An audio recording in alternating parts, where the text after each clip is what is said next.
All agents are currently assisting other customers. Please stay on the line and your call will be answered in the order it was received.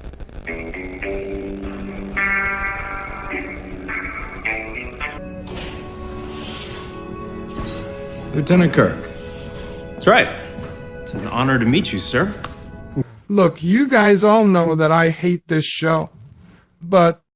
No, that was one. Definitely not correct. Yeah, let me double check that. Harry. Wow, how the heck did that happen? Well, hello, everyone. Also, that was not the right video. Dang it. All right, let me say it.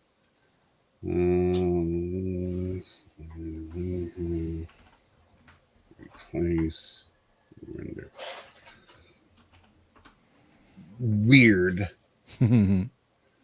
That's all I can say is weird. Somehow, yeah, the wrong video file uploaded. So bear with me. As everybody's like, Bradley, that went exactly as planned. It did. It just like how, like Danny's here, as you can see, just like yesterday. Yeah. All right.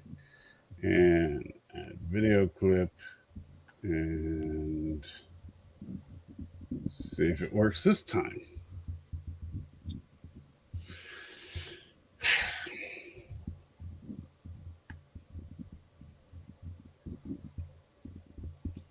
Come on.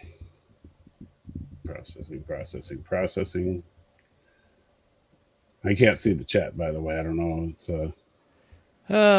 we've got Thomas with Penny with the sun, and Thomas with the late, and Bradley with the Zuppall, and Gorilla with the hey everyone. And then it quickly devolved into Bradley laughing at us. Yes.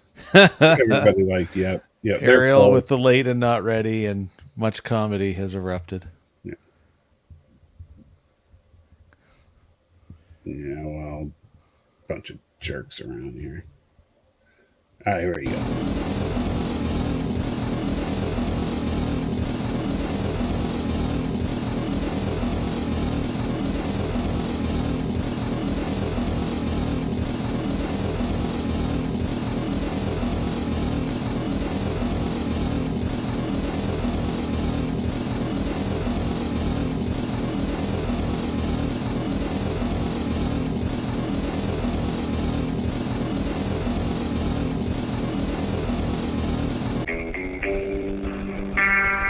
All agents are currently assisting other customers. Please stay on the line and your call will be answered in the order it was received. Please input command code.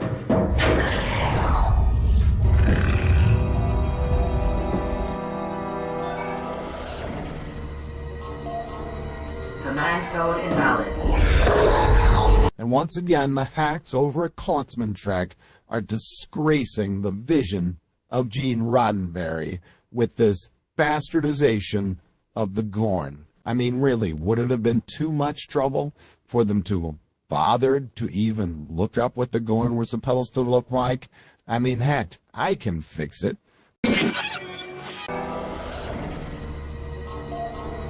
Command code invalid. Ah, so much truer to the vision of Gene Roddenberry. Of course, if we really want to make things better, we should just go all out. Command code invalid. So there you have it, folks. Don't let shills like Salty or hacks like Klautzman try to tell you that anything ever beats the original. I'm computer-generated Nerdrotic. And don't forget, I used to have a comic book store.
Today's Nerd Fights was brought to you by the Korogan Navy.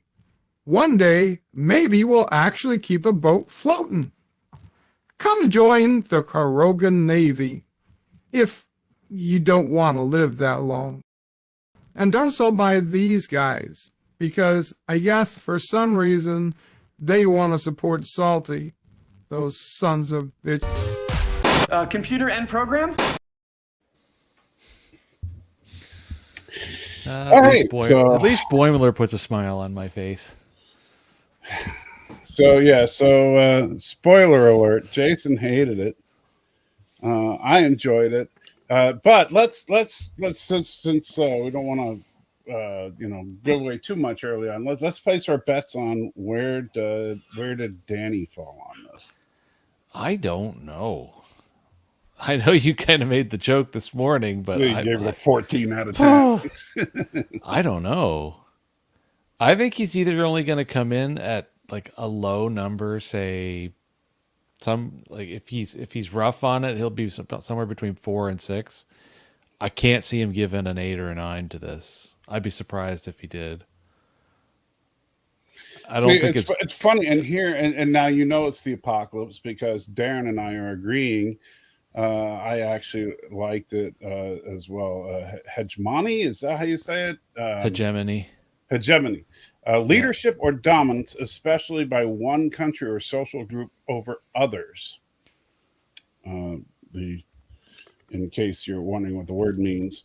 The Gorn Hegemony. Yes. And no, Daniel, this is not a time travel episode. It's just one of those, and this is such a TOS trope, a colony that just happens to look like Earth from a particular time period so that they didn't have to do fancy sci-fi sets. Oh, yeah, like that. Yeah. I mean, see, this is the problem with too few episodes and this entire season having been produced immediately on the heels of season 1 with no feedback from anything resembling an actual viewer. And apparently no budget for the last episode. Right. Because it's like, oh, well, we're all out. Let's go, everyone onto the back lot. We have to pretend we're on planet not here. Yeah. And so, look, these guys just wanted their colony to look like a southwestern town. Yeah, in the 1960s. Yeah, it's like, it's like, not? Give me a break. But, but that's no different than like Tau Ceti 5 or, half a dozen other colonies that we've seen, where for whatever reason they're living a quote unquote backwoods lifestyle to them. So I'm not going to, fault him for that because that's a tried and true trope. Wow. Say that 5 times fast. Whew. Yeah. I know that, some people, obviously is my little tongue in cheek thing at the beginning was indicating some people still pissed off about the Gorn. I think that the adult Gorn that we finally got to see was not a disappointment. I think it looked like a pretty cool, and you know what it made me think of was imagine if that's what Kirk was facing, after the Battle of Cestus 3. Like that is kind of the way Kirk described, because he says large reptilian, basically no way in heck I'm going to fight this thing hand to hand. And there he is. And the vile Danny is shown. All right, so we'll let Danny do his hot take first, because that way me and Jason can collect money on depending on which way he goes. Well, I got a question, or more of a request, actually. Since this is the finale and it was a cliffhanger, this weekend, hey, you got a super chat. It looked like you were grabbing your shoe there.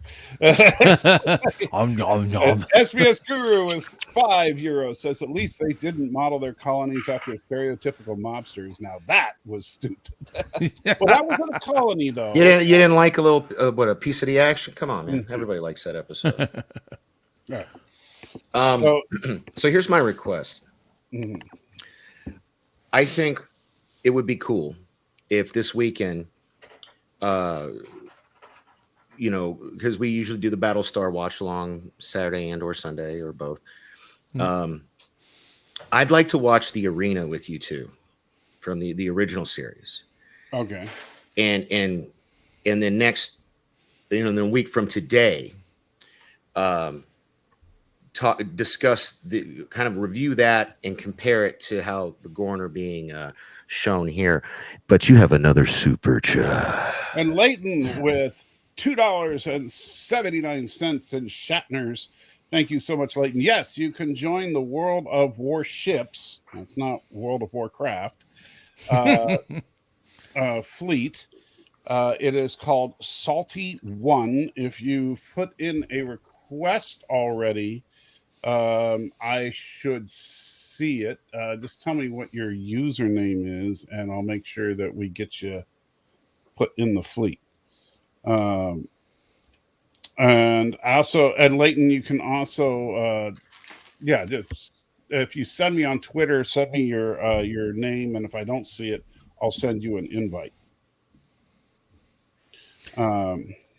But to the idea, I'd be game for that. Yeah, we can watch Arena this weekend. Yeah, In because fact, if you want to go all out, we could watch Arena and In a Mirror Darkly, because that's the 2 times that the Gorn appeared.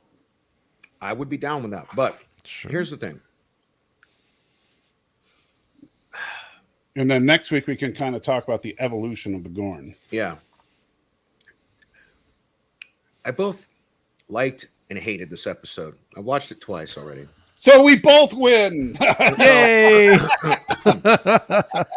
No, because here's the thing. Everyone's a winner. Here's the thing. They only have 10 episodes a season. Yes, that is a problem. Which is frustrating because we get dumpster fires like the fracking musical episode. Spock being whatever. What's not demasculated, be devulcanized Charades. or whatever, Yeah. We have well, what I was telling like most of this season seems like filler, and then we get what could have been like. I don't want to wait a year to see you're part right, more 2. than a year, buddy. That's the problem. We'll be lucky if we see a completion to this. Yeah, In 18 I months. don't know, Maybe man. 2 years. It's aggravating. I know, like, you're supposed to get him. Ooh, yeah, cliffhanger. You want him to come back and want more and blah blah blah. I bet he did cry there. I didn't cry at all. I'm kidding. This episode, there wasn't. When a Spock and single- Chapel held hands, come on. Who gives a shit? And then later, he tries to like apologize, and she's like, "Save it." I'm like, "Damn, bitch, you were just holding his hand." Okay, whatever. So I don't know, man. It was. I don't want to have to wait a year or 2 because of the writer's strike or whatever for the payoff for all the setup. Like, is Cap? Damn, man, you're rocking it today. How about throwing me some money, y'all? You got another super chat. And Fed, thank you so much, buddy. Good to see you. I haven't talked to you in a while. Throws 5 Australians at us. Says, morning, lads. Turned out Strange New Worlds after the trial episode worth looking into again, or would it be better saved downing bleach and or kerosene? Okay, don't down bleach or kerosene. It's better than that. But I would wait until Lower Decks drops, and that way, because there are a couple of good episodes this season, but there's some real stinkers this season too. So what I would do is wait until Lower Decks drops, then get then get a month of service and watch them all together. I see these people in the chat, like, the ultimate troll. That's my honest appraisal. And Bird of Prey 5, and a couple other people saying stuff, like Stanley. Season 3 is already being greenlit. It's getting made. We don't have to worry about that. It's just a matter of when, really. Yeah. But no, my whole point, the frustration I had with this episode was I feel like they were trolling the fans, which is not something you're supposed to do. Okay, I get it. Like, there's a rich history or whatever, not even that rich, of cliffhangers, season finales. And really, I can only think of 2 off the top of my head. There's been And several. If you look at Deep Space Nine and TNG, especially, there's been several. yeah, But Voyager's had a couple. Enterprise has had a couple. The original series is probably the only show that didn't have it. right. So, damn. You got another Holy. super And chat. thank you, Man, Fed, with another 2 Australians, and says, "I'll break out the Everclear." There you go. Enjoy some Everclear for a couple of months. When Lower Decks comes out, then you'll have yourself a rip roaring. First of all, Mom, I see your hate that you're spewing in my chat. These are not chips. They're pop crisps or whatever. But yeah, I got the munchies, whatever. So, and hey, some of you generous folk, hop on over to my we're shut up streaming before I hit you. So the TNG did a few. I don't know about a bunch, Stanley, but they did a few. I guess what helped for me with the older series with cliffhangers was Spike TV. My God, man, they showed like 4 hours of Star Trek every single day, Monday through Friday for a good stretch of the early 2000s. You guys remember that? So like you could watch, they do 2 episodes of TNG and then 2 episodes of Deep Space Nine back to back. So it's like a 4-hour block on Spike TV. Yeah. I don't know if they have Spike TV or if it's even called Spike TV anymore in Canada, but Yeah, I think it still gets picked up by the cable companies up here, but it's been up here over the years at some point. it's just aggravating that I'm only getting 10 episodes a season. Right. I'm getting half of these episodes are just dog shit. And then you finally do something somewhat compelling, not even great, but somewhat compelling. And you're just going to leave me with that dumbfounded look on Pike's face I put in the thumbnail to be continued. Frack you, man. It's like they're trolling me. I don't want to be trolled. I want to be entertained. And my God, the Gorn were not. And this is why I want to watch Arena with you, because I know you don't watch Ready Room, but if you go and watch Ready Room, they're talking about how the Gorn are a race without ethics, and like all this other crap, and they're just monsters and blah blah blah. And I'm like, that's not what the Gorn were in the original series. Well, the Gorn are a species that are not understood. That's the problem. And so that's where, like, when Pike says they're monsters, well, Pike is speaking just from his personal experience. Because he only sees the Gorn as these monstrous lizard things that eat people. Yeah, and now his F buddy is, basically gonna die. She's got like impregnated with Gorn eggs or whatever. Xenomorph. Man, I don't know, man. They should not have doubled down trying to say this was canon. This is not canon. You can't. If I even tried to have that argument, it hurts my brain. I don't want to. It's just there's no fracking way you're ever going to convince me this is the same universe that the original series takes place in. Just you can't. It should not happen. It's not. Yeah, I agree. But Akiva Goldsman and I don't. It's funny because Jason and I were talking about that too. I don't give a crap what Akiva Goldsman says because, and don't get me wrong, I know Akiva Goldsman is technically the showrunner and all that, but they can say whatever they want to say. The writing is the writing, and it's an altered timeline. They showed it on screen, so you can't just say, "But no, it's not." Well, yeah, it is. You showed it right there. That would be like, them trying to say that the ship is really called, the USS St. Francis. No, but this is why the show is tearing itself apart. Right. Because the creative direction doesn't even understand how to do this franchise at all. Like at all. And I don't even care anymore. Well, I know you don't. I am going to go embiggen me, my sir. Here's my hot take. Oh, okay. Here we go. Big and me, not me, him. This is not Best of Both Worlds Part 1. Well, duh. this is not the scum at the corners of the mouth of the drunkest writer involved in the Best of Both Worlds Part 1. Wow, dude. You mean that little like the white stuff that shows up, when you, like really dry mouth? This is like that line from Con Air, you know, the crusty stuff that gathers. Yeah, this episode is a tragedy. And I don't care how much cowbell you add, it would never fix it. And the beats right out of the gate with this episode are just totally bad. And the bad part is we had the Gorn, regardless of any kind of debate we want to have about the individuality issue or the species, the way they look. The fact is they had started to set up an actually imposing new foe.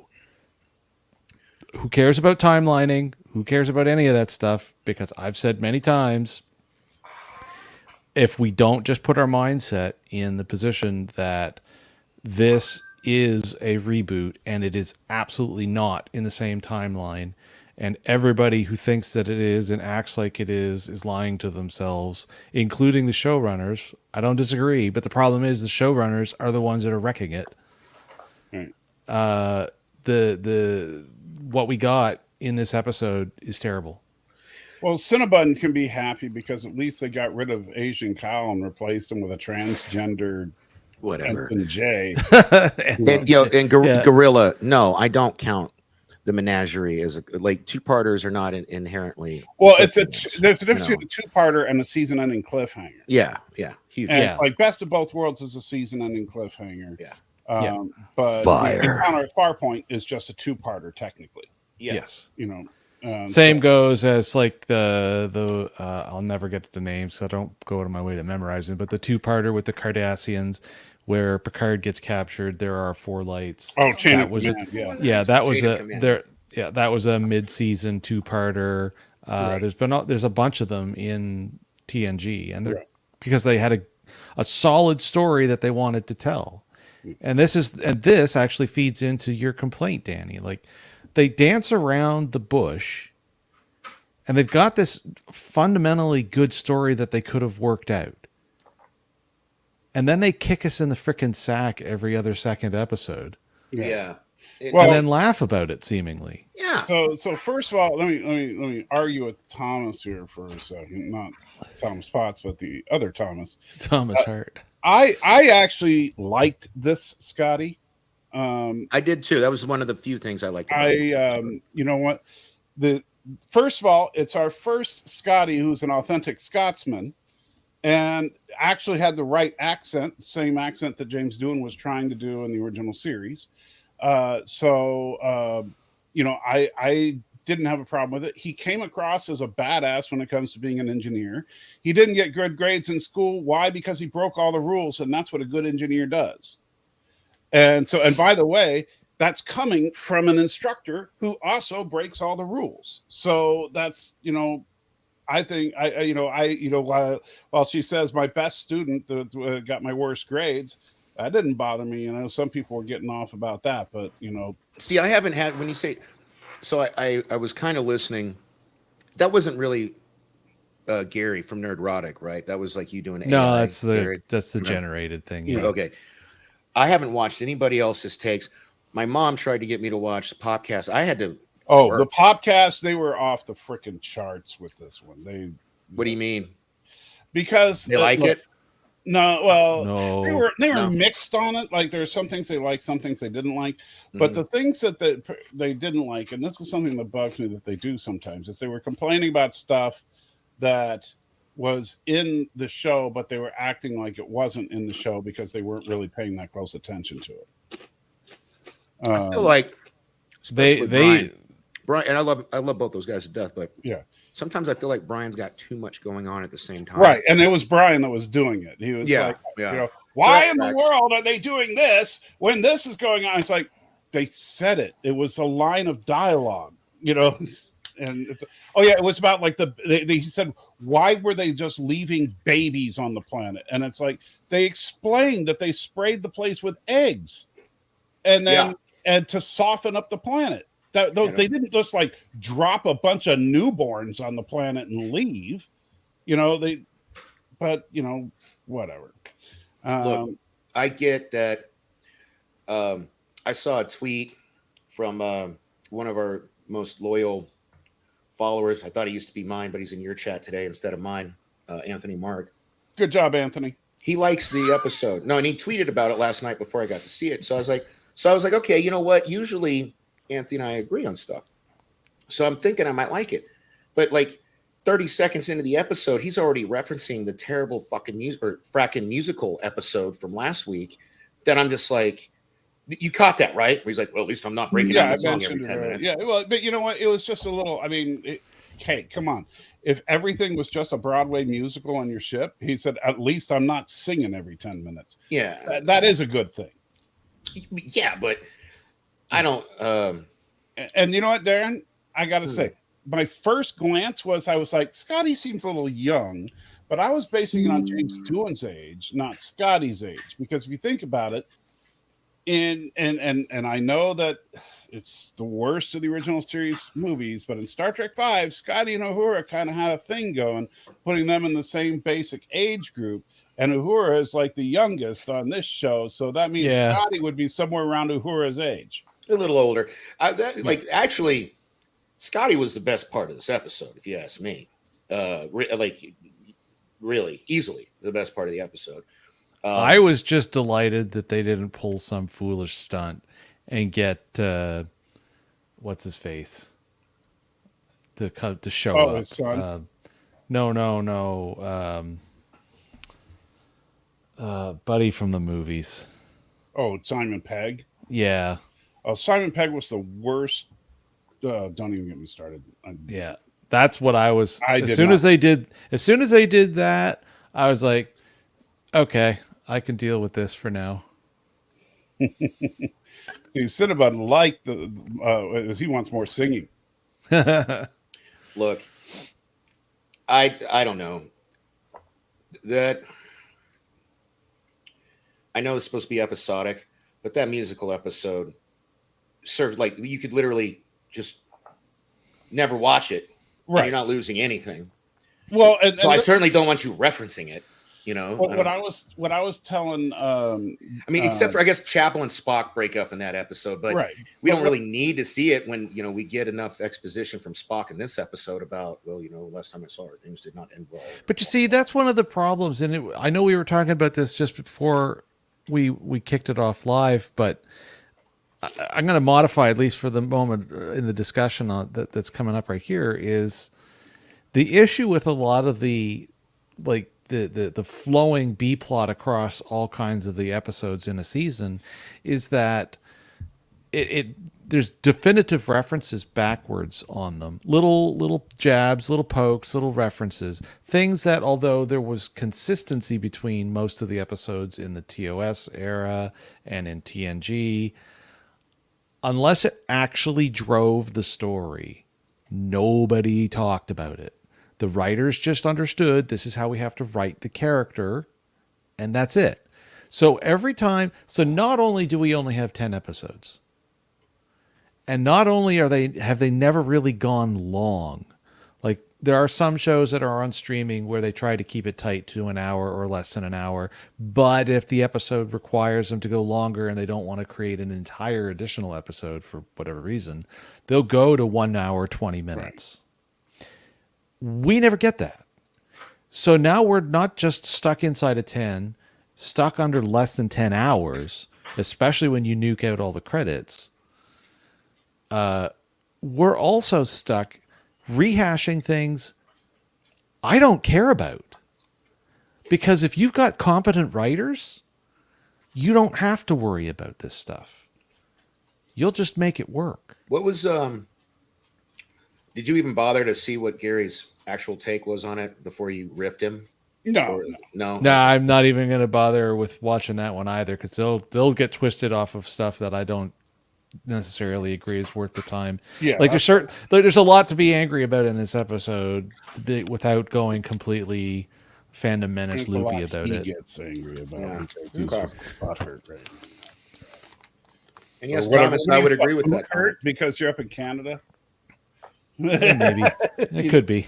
Yeah, you don't say I'm- butthurt, you say boot hurt. Yeah. So I think what I was saying about the 10 season structure. I mean, I think we all agree that the 10 episode season Yeah. is too short.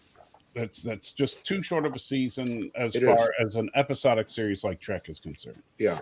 That being said, if for whatever reason, budgetary, blah blah blah, you're stuck with 10 episodes. With this particular season, if I'm Mr. Showrunner, I would say, okay, here's what we're going to do. We're going to axe the musical. We're going to axe the charades, and we're going to replace them with a second part to this episode, and fed with another $5. Thank you so much. Wow. Cool.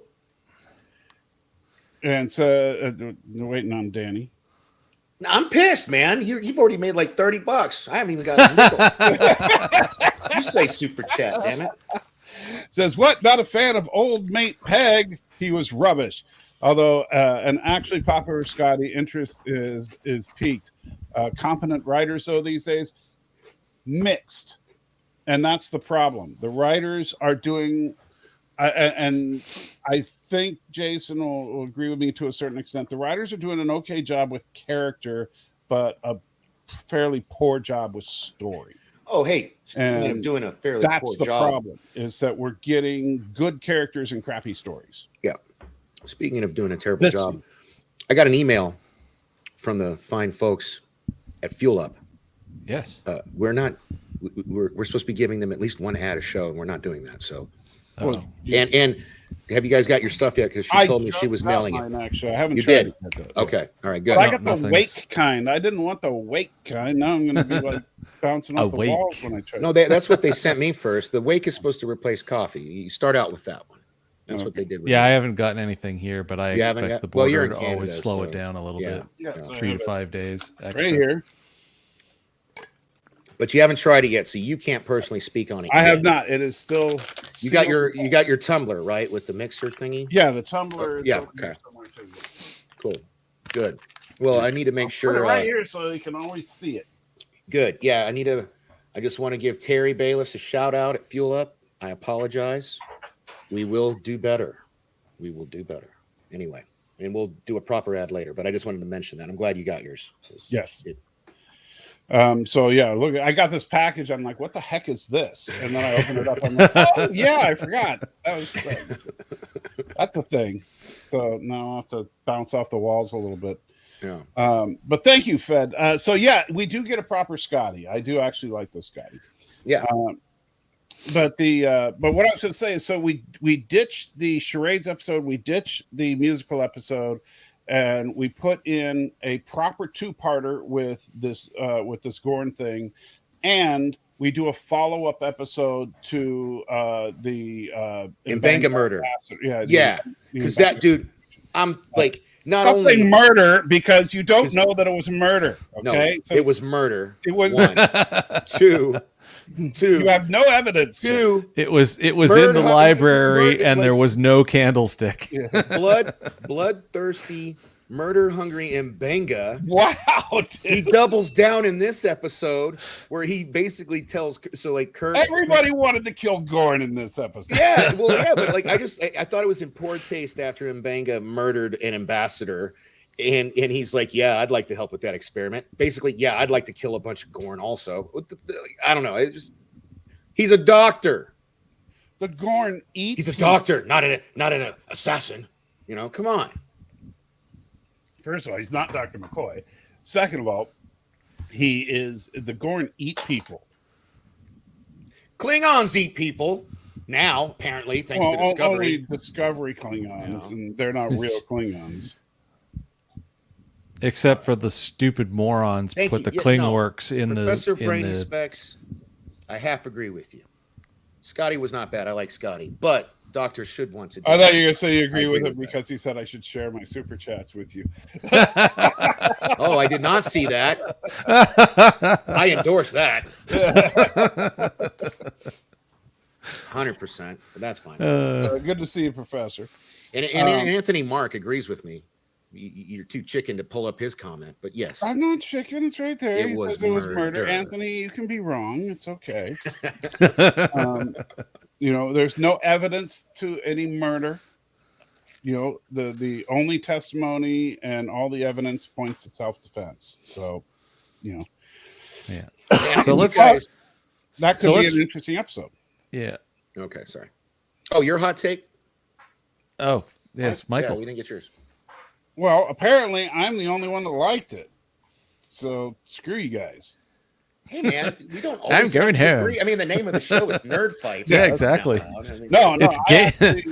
I think that if you take this as the third part of the Gorn storyline that we've gotten on Strange New Worlds so far, I like it. My only real problem is that it's only the third part. This, honestly, if the Gorn are the big bad of the series, then we should have had at least 2, maybe 3 episodes featuring the Gorn this season instead of just the finale. And especially since at the beginning of this season, they were hyping it up. Yeah.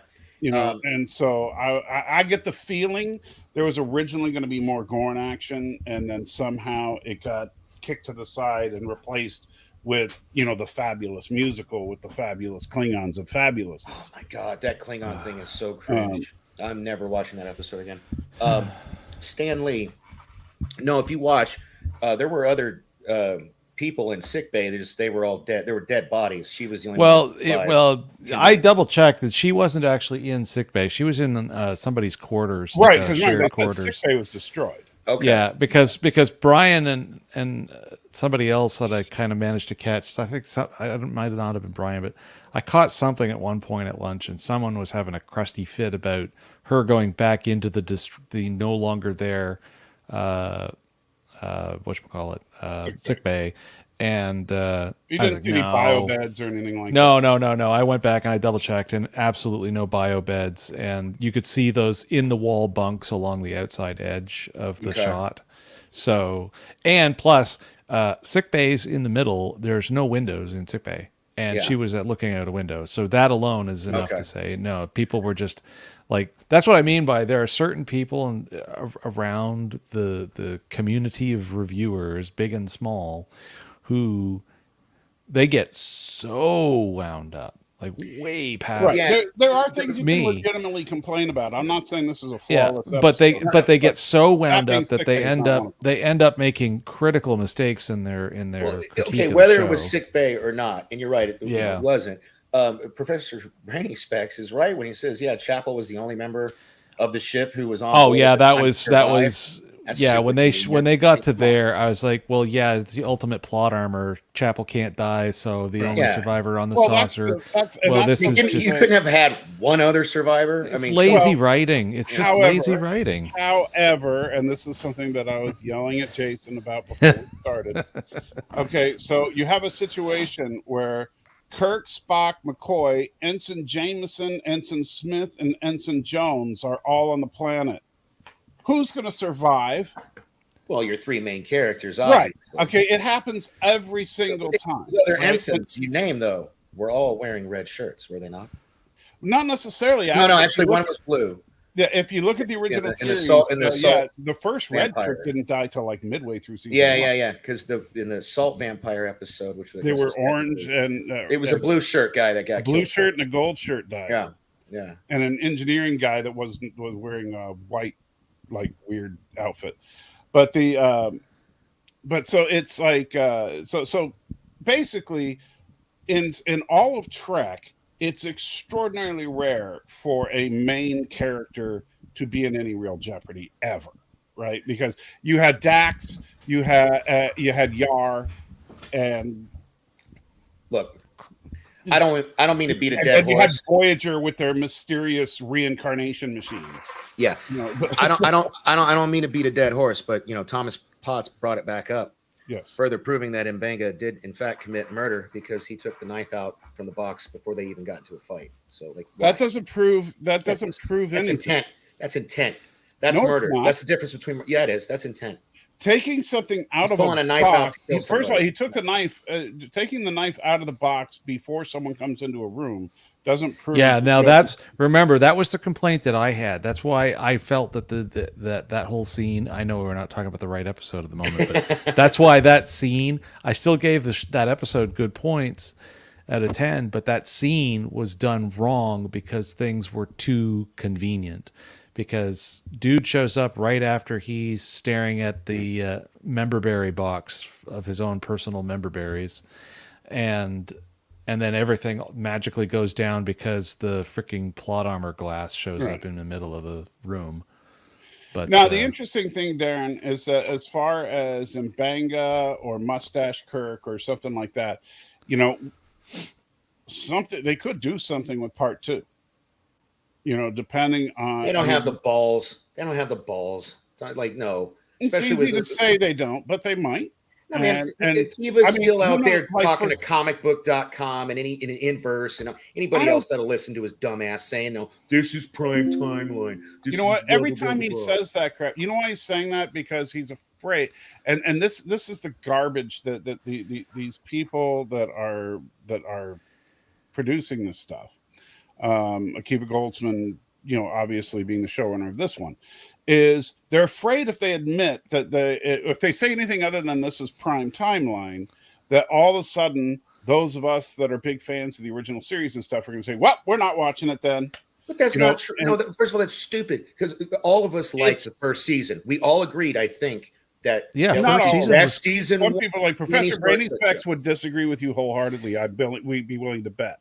Now, I'm not going to speak for him, but Professor, if you're still here, would you agree that you did not like Strange New World season 1? I don't think you did, but I just want to make sure. Well, I said on the panel, the three of us enjoyed it. And at least here, the three, we all agree it was the best first season for a Star Trek. For a Star Trek, yeah. And then they follow it up with this stuff. Well, no, I'm. But the problem is that when they say things like it's prime, they're terribly afraid of the fan reaction if they admit it's something else. Joseph, I'm sorry, I like the episode. Joseph, thank you so much with the €2, and of course, waiting on somebody. He did it. You missed it. Did it already. You missed it. I didn't hear you. Yeah. But Joseph, it's nice to have somebody on my side. Look, I said I both liked and hated it. I mean, when we get to the score at the end, my score will reflect that. Danny's channel is www.nobodycares.com. Wow. It's YouTube. It's youtube.com/DorkKnightLV. Yes, it is Dork Knight LV, and this show is actually simulcasting. We're on that simulcasting channel right now. Yeah. Where my mother, my most loyal fan, Anthony Mark, and Gorilla's Random Thoughts have joined me. I just realized I never brought up the Kick chat, so somebody could be saying something over on Kick. Oh yeah, dude. How do we? Is it going to show us that in the comments on StreamYard? No, those don't feed into here yet. They don't have native support for Kick and StreamYard. Yeah, not yet. Hopefully, eventually, it will. Yeah. Well, for those of you watching us on Kick, Salty thanks you. I'm not on Kick yet, but yeah. It doesn't look like anybody's put anything in the chat over on Kick. So if you're watching over on Kick, thank you. And Penny in with the motherly advice. Play nice boys. Yeah. Play nice boys. Well, tell that to your son. What the frack am I doing wrong? Come on now. We're being nice.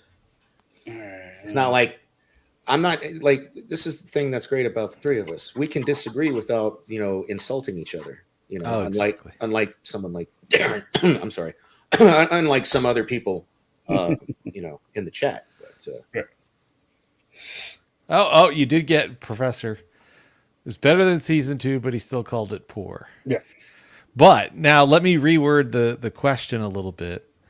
and see what kind of an answer, because I just want to see if what we can get out of the professor here on this one. If you gauge, and it kind of sucks right now because there's only 2 seasons. If you were to gauge the totality of each series of Star Trek, is it not true that Strange New Worlds does have the strongest first season? I don't think he'll agree with that. Well, I feel like he has to. I mean, come on. Very nice. What was that notification that sounded like a wet fart? What was that? Was Thomas. He sent me an image. I got to share here. Okay. He just got this in the mail here. Oh, nice. Doritos. Yeah. Right on. So very nice. Very cool. You know, Darren, after the last 3 years I've had, I might not mind taking you up on that offer. What are the intersections? No. Take the train to someplace else. Don't be under it. Come hang out up here. They'll let you in. So my buddy Eric, that I think I told you about, like, helped me ask Jesus into my heart, and has been doing little Bible studies with me, remotely or whatever. Yeah. We had a lot of fun. It's still weird to hear you say that. I just got to say. I know it's weird, right? It's the best kind of weird, but it's still weird. But it's so funny because on the flip side of that coin, we're also like, we were downtown Las Vegas drinking and gambling and womanizing. Oh, after you invited Jesus into your heart, you went and started. No, actually, that was. I take back everything I just said. No, the funny part was, we did all the debauchery, and it was the final morning where all that prayer stuff happened, which was. He was like, "Lord, forgive us for these last 3 days." You'd like Eric, Michael. I think both of you would. He's you wouldn't think like he was Christian, like if you just like hung out with him. But then when you talk about it, man, he's Christian. He and my mom were praying like before the pandemic when she came. I finally get my mom to visit me in Vegas, and she gets here, and like a day later is when the shutdown happens everywhere. So she didn't get to do anything, Yeah. But sit around, watch Star Trek, and talk Jesus with Eric, who was living with me at the time. Cool. Well, the hate grows strong with the professor. TOS had the strongest first season, followed by DS9. I do think TOS had a really good, strong first season. I will agree with you there. But I'm sorry, to put Strange New Worlds anywhere above last place is to ignore TNG's first season. TNG's I do get a kick out of the fact that he doesn't even have disco in there. Yeah, that's true. Disco just doesn't exist. I'll give it that. Yeah, you can go above Discovery. So yes, but dang, is LDS supposed to be lower decks? I guess. I think so. Yes. Okay. Yeah. Suddenly, the Mormons are a space series. Yeah. Right.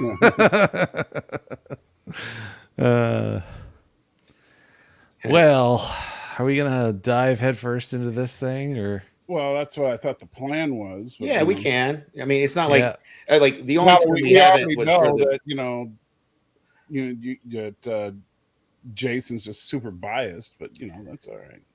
I tell you what, though, look at that shot. As usual, a nice shot. Not even the Enterprise, but a nice shot. As usual, we get these great beauty shots, great camera work, great settings. Because there was a better way to handle the fact that they were on a back lot doing the episode. Yeah, I mean, yeah. So here's the mysterious colony that looks like Okay, Professor Brainy Specs amended his list, so I have a little bit more respect for him now. Picard and Discovery after Strange. So Strange New Worlds isn't the worst. Thank you, Professor Brainy Specs. No, I'm sorry.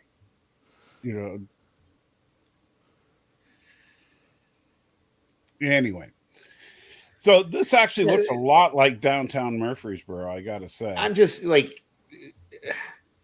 they blew their wad on the musical episode or something. I don't know. Yeah. But the funny thing is all they had to do was ignore explaining. Uh-oh. What? Salty's going to kick me off the show. Somebody just said to do something. I'm doing it real quick. Look at that. Oh, my God.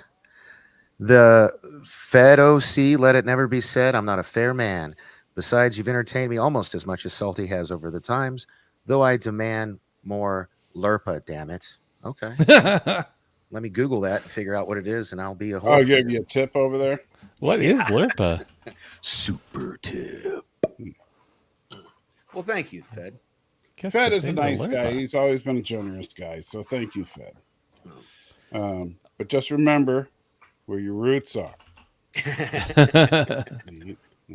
Don't make me come up. I will come down to Australia.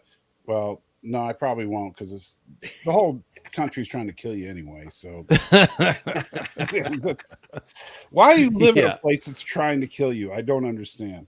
All the things, even the cute things, have poison. Yes. But yeah, all they had to do was not make a big deal about the way things looked. Well, this is a problem. This is indicative of, and I mean, this is a complaint. I think it's a legit complaint, but I think it goes beyond this show. This is a problem with modern writing, in that they're afraid that the audiences, if we don't spoon feed it to them, that they're going to question it. They're going to be like, well, why does it look so primitive? You know. And the thing is, like, when Star Trek's always done this. I mean, right. But they haven't. But they've had sets that look like this, but they've never patronized the audience and trotted out this big explanation as to why it looks this way. As I say, this side of Paradise. Do you remember that episode? Captain's log at the beginning where she's explaining. Yeah. But do you remember this side of Paradise by chance? The one with the spores? Yes. Okay. Now, there's a colony that just looked like a contemporary ranch of the day, right? People were not using anything. They had a regular old wooden barn. They had pitchforks and shovels. They didn't have anything. Jesus, we had a showdown at the OK Corral episode in TOS. Well, but that was different. That was a construct. Yeah, that was a construct by aliens.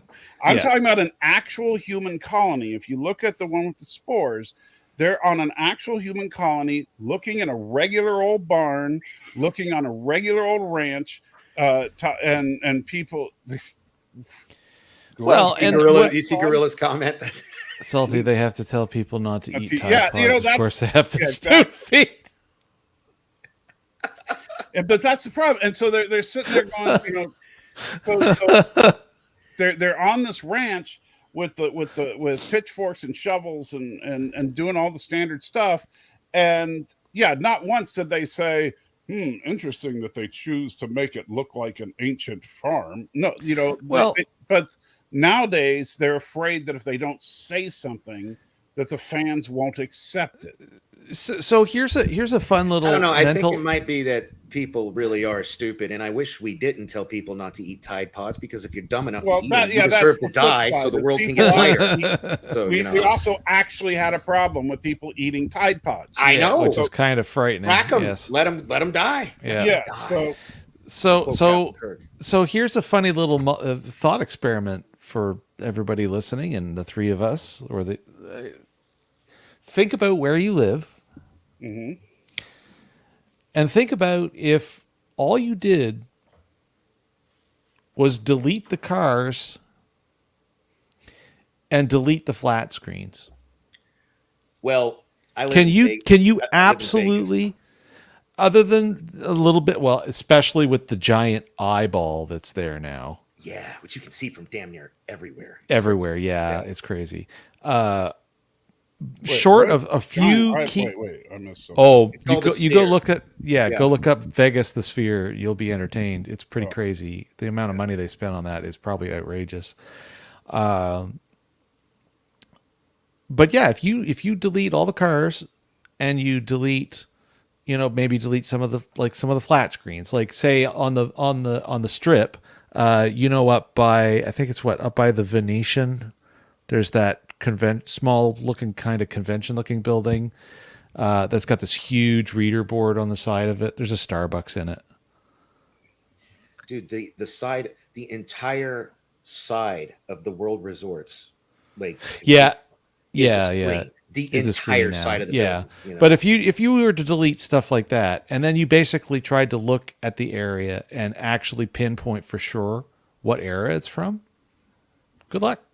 Well, it just depends on like a downtown area like this. It would be hard to tell anywhere from the 1950s forward, right? Just Yeah, and honestly, I don't have any issue. I really don't have any issue with it Right. looking like that. And I saw Darren make a comment above, and he says he likes that the town looks so brand new. And I actually totally agree with that, because if you're in a settlement situation and you want to actually be self-sufficient, well, guess what? Unless everybody's got like industrial replicators sitting around, you're going to use classical building materials, which includes Right. wood, brick, stone, and things of that nature. So, you know, if you're aware of the classical materials and the classical building styles, you're probably going to follow them because they kind of tend to stick together.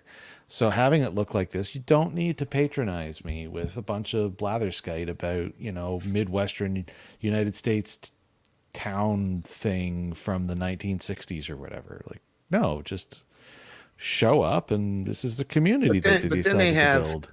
I don't know if you noticed, they had like these almost, I don't know if they were like kiosks, but they did have some high tech stuff on the lining the streets. Like super fancy parking meter looking things. Yeah, which again is Well, they do a also couple not little things here and there, but yeah, like, and that doesn't bother me either, because I can actually, it's really odd that I can actually say this, but it's in a funny way. So if you drive around on the south side of Fredericton here in New Brunswick, there's a bunch of business community posts that advertise areas like commercial, highway commercial zoned areas to try to get people to come and set up businesses that actually look ridiculously futuristic. Like they look like somebody pulled them off the set of Star Trek or something.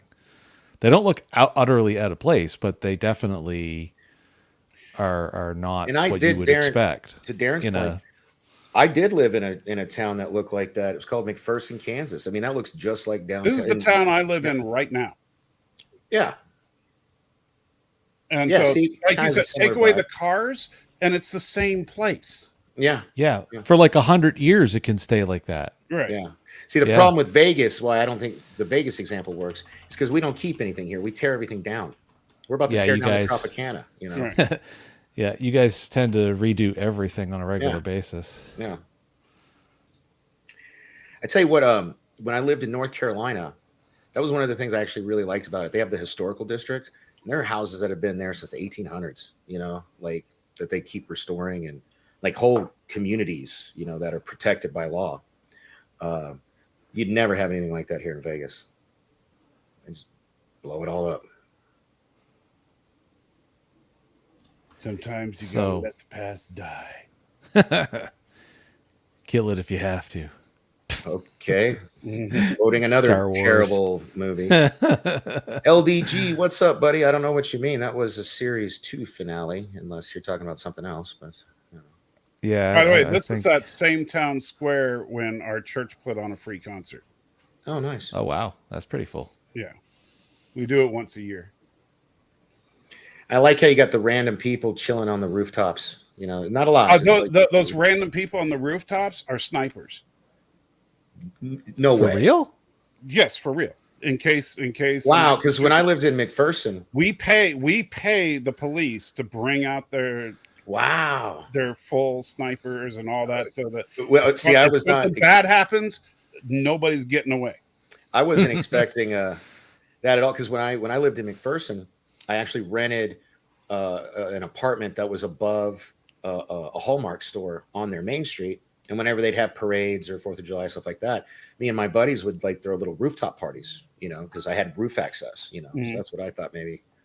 But no, snipers, right on. You guys don't mess around. No, we don't. We take security very seriously, because that was one of the things, like when we first wanted to do it, because we knew we were going to fill the town square.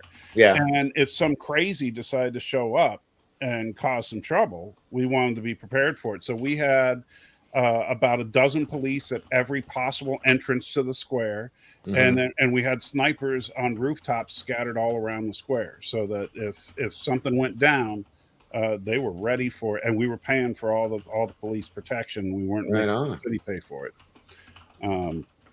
So that's something. And they, of course, when they start the concert, they actually take a minute to wave at the snipers and say hi to everybody. And of course, the pastor's joking that he's got a red dot on his chest just in case. But and the point is, of course, that way if somebody is out there thinking of something, they know they're already you ain't getting away. So don't even try it. Anyway, so they're at their sounds like you got another tip.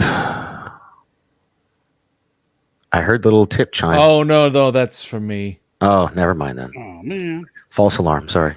Yeah, that's just my phone bleep. Well, now you owe me a tip. Don't take wooden nickels.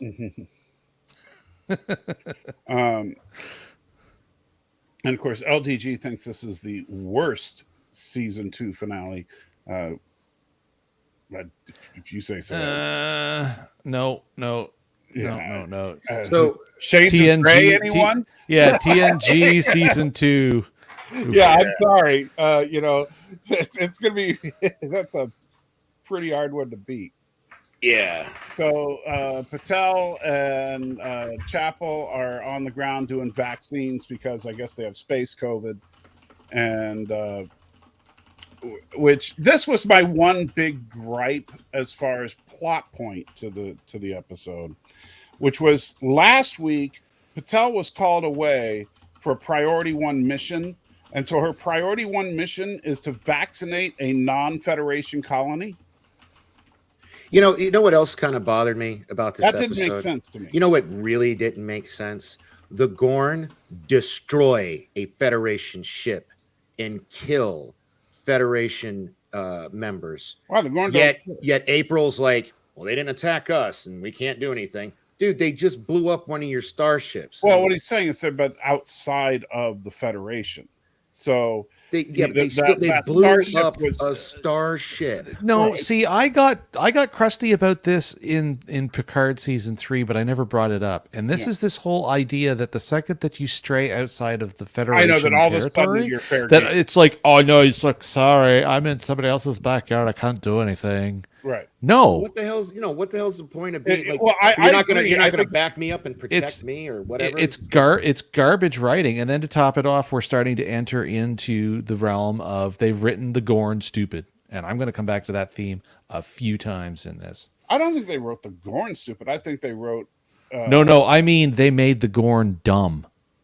Like they. Yeah, I know what you mean. I don't think they made the Gorn dumb. I think they made the Starfleet Admiralty a little more, because let's be real, Starfleet's Admiralty has never been particularly bright.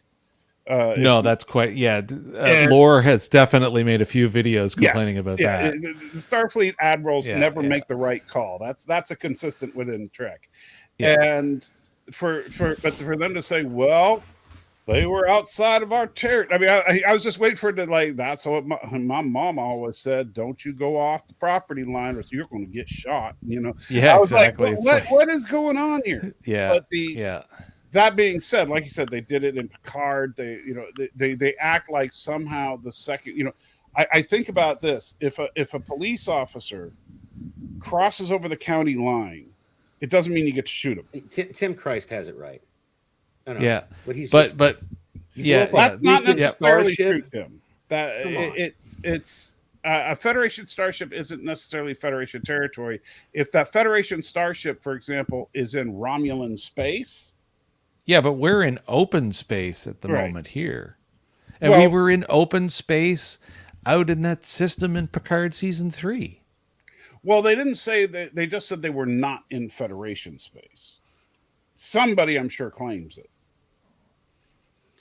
Because if nobody was claiming it, why didn't the Federation just say it was theirs? Well, because that's not clearly how the Federation works, but they, in the absence of a declaration of it being a big deal because it belongs to like the Breen Confederacy or something, And we it's know open space. All I know is, hold up, didn't they established at the beginning of this episode that even though this colony is not a part of the Federation yet, they are they are kind of in the application process, but no, they're not. hesitant. They refused. They didn't. They said they refused to be in the Federation. No, they said they were hesitant because they were afraid it would put a target on them. And then when the target gets put on them, so they're not applying, and the Gorn like rape and pillage and destroy, and then the Federation's not going to help them. Why would anybody join the Federation after something like this? Like, so like you're not going to help us?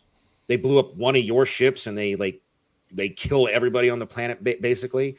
And then at the end of the episode, then at the end of the episode, they actually capture not just people that live there, but actual Federation citizens and officers. And the order given at the end is to stand down. First of all, the season 3, episode 1 better start with Pike. I won't even mind if he drops the F-bomb and says, frack that. Like, let's get our people. Because that's just a stupid order, in my opinion. I just don't get it, Well, I'm sure Pike's gonna. Well, it'll be interesting. Well, yeah, but okay, wait so 8 years to find out. But yeah, so Yosef is okay. So this here, so the problem with this is they didn't establish some colony in Gorn space. They just established a colony on an unoccupied planet, right? As far as in they an knew, unoccupied system, space until the Gorn sent that message. Yeah, and don't you want to talk about dumb? Well, I'm going to jump to that right now because I do not want to miss this. That picture that we see with the demarcation line. That's a line through a solar system with planets that go around the sun that won't be on the other side of that line. These people can't even get simple physics stuff right, to the point where it actually breaks the motivation for why a thing is happening in the show. You're complaining about Star Trek got physics wrong? No, I'm talking about the simplest of things. Yeah, like breaking a event horizon. Yeah, or having a zipper. Musical. Well, that's a musical. Come on. Did we already miss where he got his special delivery of the Gorn package? Yeah, and what's this special delivery garbage? It's like Order 66 for Gorn? Like, which again, yes, I agree. I've said this before, so this is a thing I can't complain too hard about. But considering that the showrunners swear up and down that this is all prime, this is all canon. Well, it is canon. It's just a matter of but then that means Arena doesn't fit anywhere. You have to. That's why I want to watch Arena and talk about it because but that's why I say that Arena is in a different. It's in a different timeline. It has to be canon, but different time. But again, until these people admit to what they have done and just flat out say it's a reboot, it's a new timeline, whatever, they are going to continue to make content that takes you out of your suspension of disbelief or of belief or whatever. Anyway, saying thing. And I think you're just becoming too crusty. No, I mean, I'm all right, so here's the image you were talking about. I was just trying to get it up here. So here you go. No, there's a bigger image than that. Well, I know, but this was just one that I managed to get quickly. Yeah, but there's one during the transmission at the early part of the episode. This isn't the actual one that the Gorn's on the bridge. Yeah, the one I know, the one that's on the main viewer. Yeah, and it's a line that goes like a third way through the solar system. I'm just trying to get it here. It's like right after the credits. Yeah. Well, it's a couple minutes after the credits. That's why I'm trying to get to the. There you go. I found it. And I have another question for you. How did they get that message? How did they get that? How did they get the message? By the Gorn, not. No, it wasn't. Starfleet. They said it was sent by Starfleet. The image. Yes. So. Yeah. The image. The communication. The communication and the them. image was sent. No, it was sent by Starfleet. It was sent by Starfleet, but the image was sent to Starfleet from the Gorn. They did. You're missing the point. What? How did they get anything? They're in a giant nobody can beam, nobody can scan, nobody can talk to nobody's Obviously, field. the Gorn can control that. Then they have to tell us this. Well, see, that's why. If they're willing, would you eat a Tide Pod? Is that no? Well, then shut up. It's not that important, really. It is that important because they went out of their way to feed us information on not eating Tide Pods down on the planet with regards to the fact that it looked like the set from Stranger Things down there.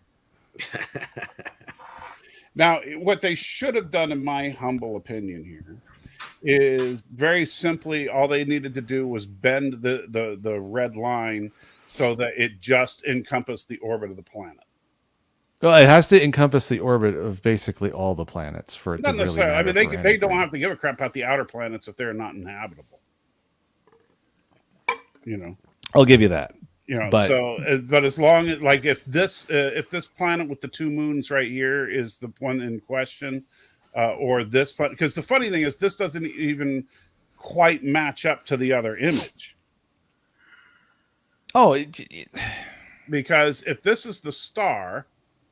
Yeah, that's. Oh, you wait till I go off about them throwing the saucer at the planet, because I'm going to go off about that too. You're just going to go off on everything because you hate, you just hate. No. This and that's not true. Tim, I do have abject humility, and I have 1,000 times more humility than you. That was a joke. I was about to say. I mean, can't you tell he's being so humble now? Yes. And in fact, if you super chat me enough, I will be as humble as you'd like. Here's my reaction to Admiral April's orders. Right there. I have no idea what that. Actually, you know what? You know what you do? You go. Yeah, it's I can't quite read the words, but I can see his facepalm. Yeah. Oh yeah, it does say facepalm too. You know that we could go into Salty's favorite Star Trek movie, and we could go grab Data's line. To hell with our orders. Yeah. So I'm not going to deny that this is a poorly drawn map, but maybe that's just how But drawn map equals writing for story. All motivations are drawn from this. Like the funny thing is that like people have and I've been among them debating the map of the Romulan Empire from Balance of Terror, right? But that map is actually a good map. Yeah, I've actually seen a number of people put in a pretty good explanation that the Romulan Star Empire really isn't as big as everyone tries to think that it is. Right. And if you look at that map and you extrapolate out the amount of time they say it takes to get from one place to another and the amount of time it took the Romulans to get from one base to another, you can figure out the speeds of all these different ships. There's a lot of interesting stuff you can delineate from that map. This map is pretty much nonsensical. Because just drawing a line through a solar system, like you said, doesn't make sense. They should either draw the line around the solar system or at least around the orbit of the planet that the Gorn are interested in. Because what you look at here is that there's not a single planet in this solar system that is always the Gorns or always not the Gorns. Every planet crosses into and goes out of Gorn territory depending on what season it is. Yeah, exactly. Which doesn't make sense. So, and Thomas, by the way, to the interesting point, you say look at the Strange New Worlds map, and the Romulan Empire is huge.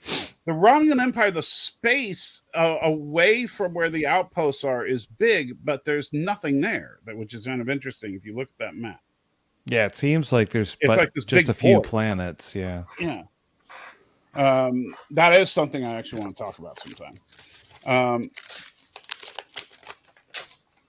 And yes, I'll be more than happy to sell humble pie at the local co-op. It's only $3,000 a slice, and it comes with a gold leaf guarantee of my humbleness. All right, So, right. but yeah, so this doesn't make a whole lot of sense. And the other thing is I'm reading the subtitles. I've got it muted, and then the rest of that order is that not that we haven't already said this in general, but the very specific orders from the Admiralty to stay out of that area. Right. But depending on why? which Like way why? the planet Like is orbiting, is the planet moving towards them or away from them? but like is there any reason given? No. Is there any Well, like only was there a that magical treaty? Well, this goes back to the fact that B plot items like them talking about the Gorn way back at the first They talked about the episode. Gorn one time.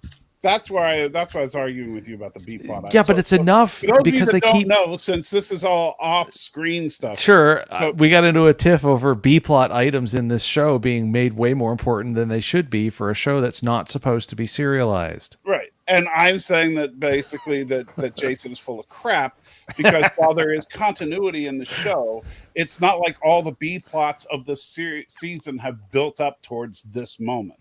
They had one brief mention of the Gorn in episode 1, and that's it.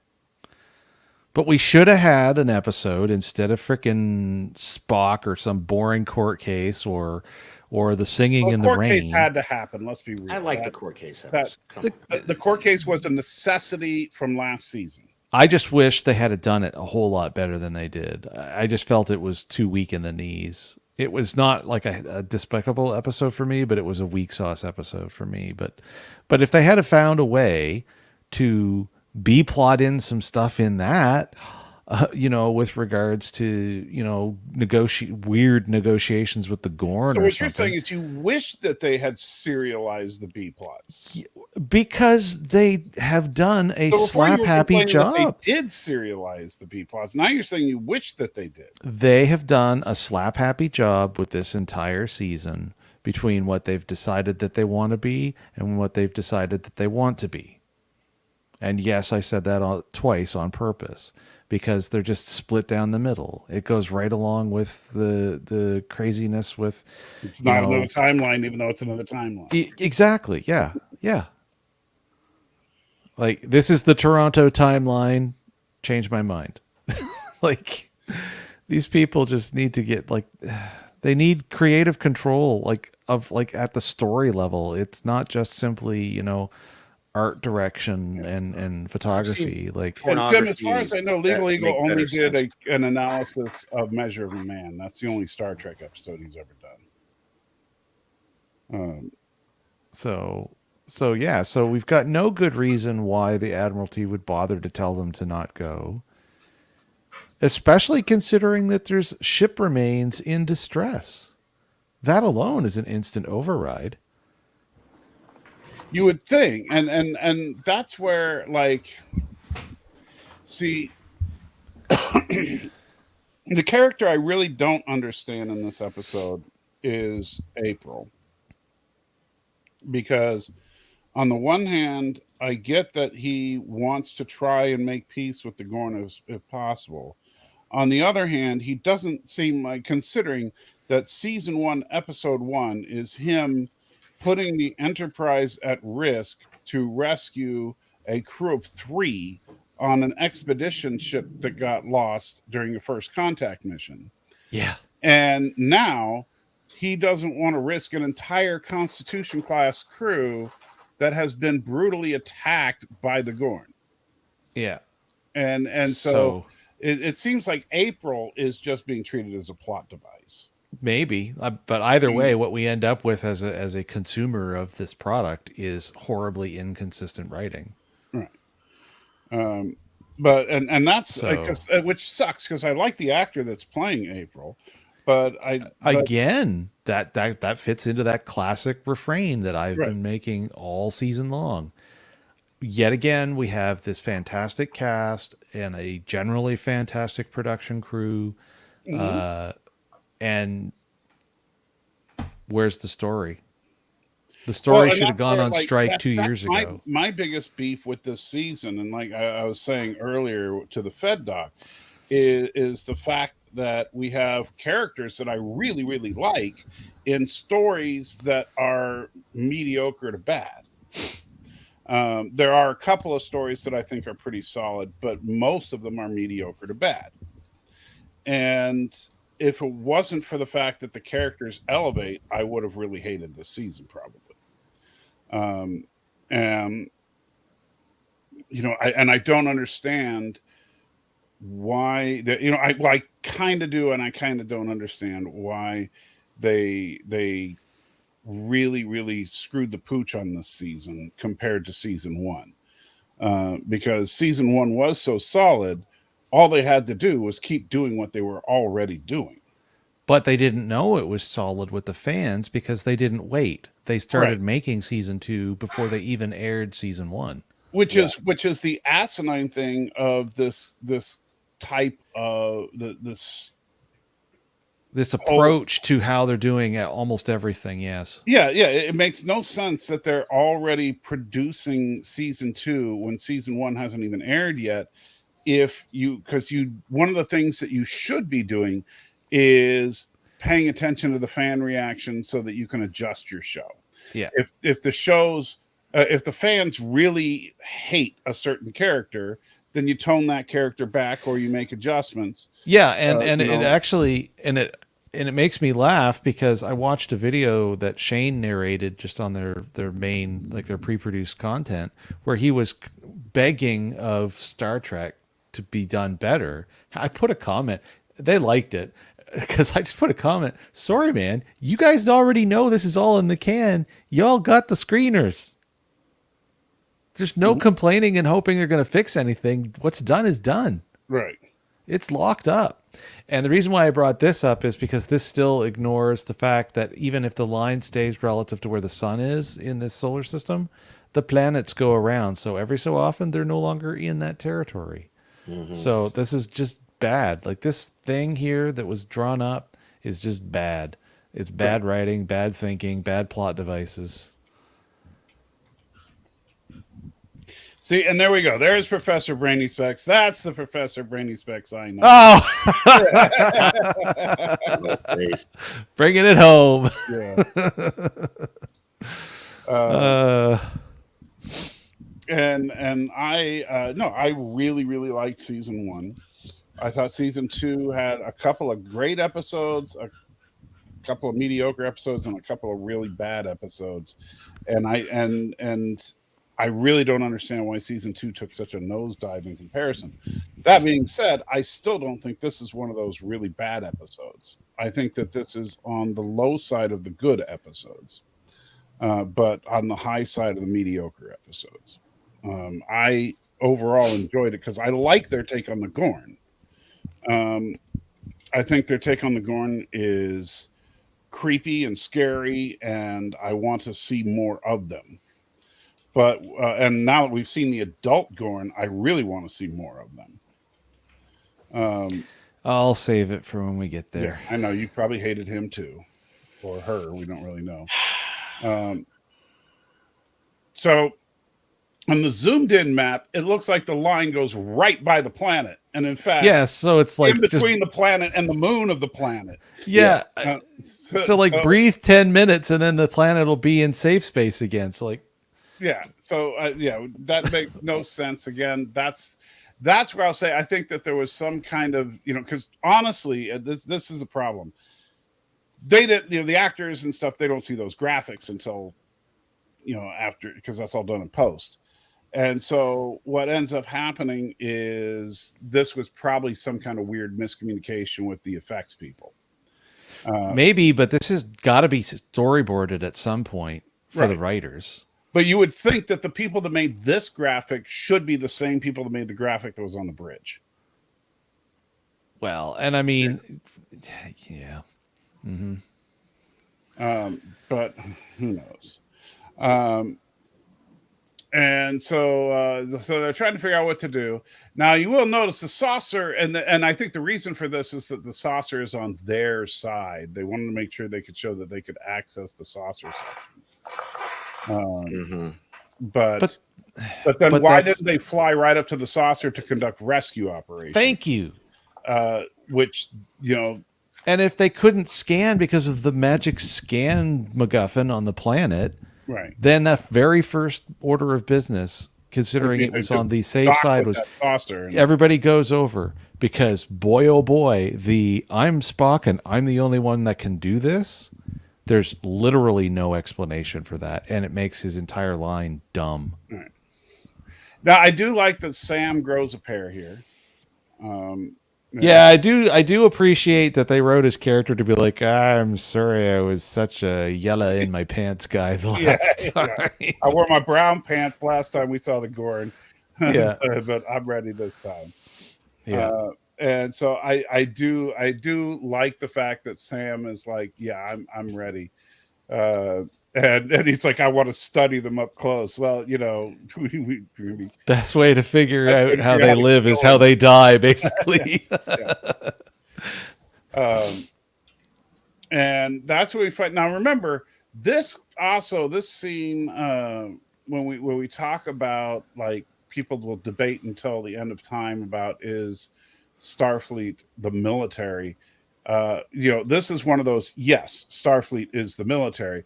Because, of course, as soon as they realize that phasers may not be enough, they bring out old Crate 32, which is a new Gorn Protocol crate. Yeah. When you open it up, there's a Gorn Protocol box. G32, I guess that's for Gorn 32, 95108 N1035, whatever that means. But yeah, so we have new tricorders that can actually scan the Gorn. We have nitrogen grenades, so it'll freeze them. Which, by the way, the tricorder thing, that still makes no sense. Because by demanding this within the writing of how these critters work, this means that anything that's reptilian anywhere that's different than the reptiles on Earth are unscannable. That's cool. Interesting. Well, maybe they just never encountered a sentient, cold-blooded species before. You know? Probably not the case, but okay. It's possible. I mean, you know, how many cold-blooded species are there in Star Trek? I don't know. You'd have to go. I think the only time that I can think of that a species was specifically mentioned to be not warm-blooded was the Gorn. No, actually, the dinosaur people that left Earth that they ran into. But that's 24th century. So yeah, but it's only a couple hundred years into the future, which means that they were around. Right. I'm just saying. So, but at this point in Federation history, they would never have been encountered. Sure. Okay. Because Voyager won't be built for another 120 years or whatever. Yeah. So take that. Yeah, it's a pretty box. Yeah, it's a very pretty box. You know, so they whip out their new anti-Gorn gear. And then they're like, okay, so how are we going to go down there? And they pull a Serenity. By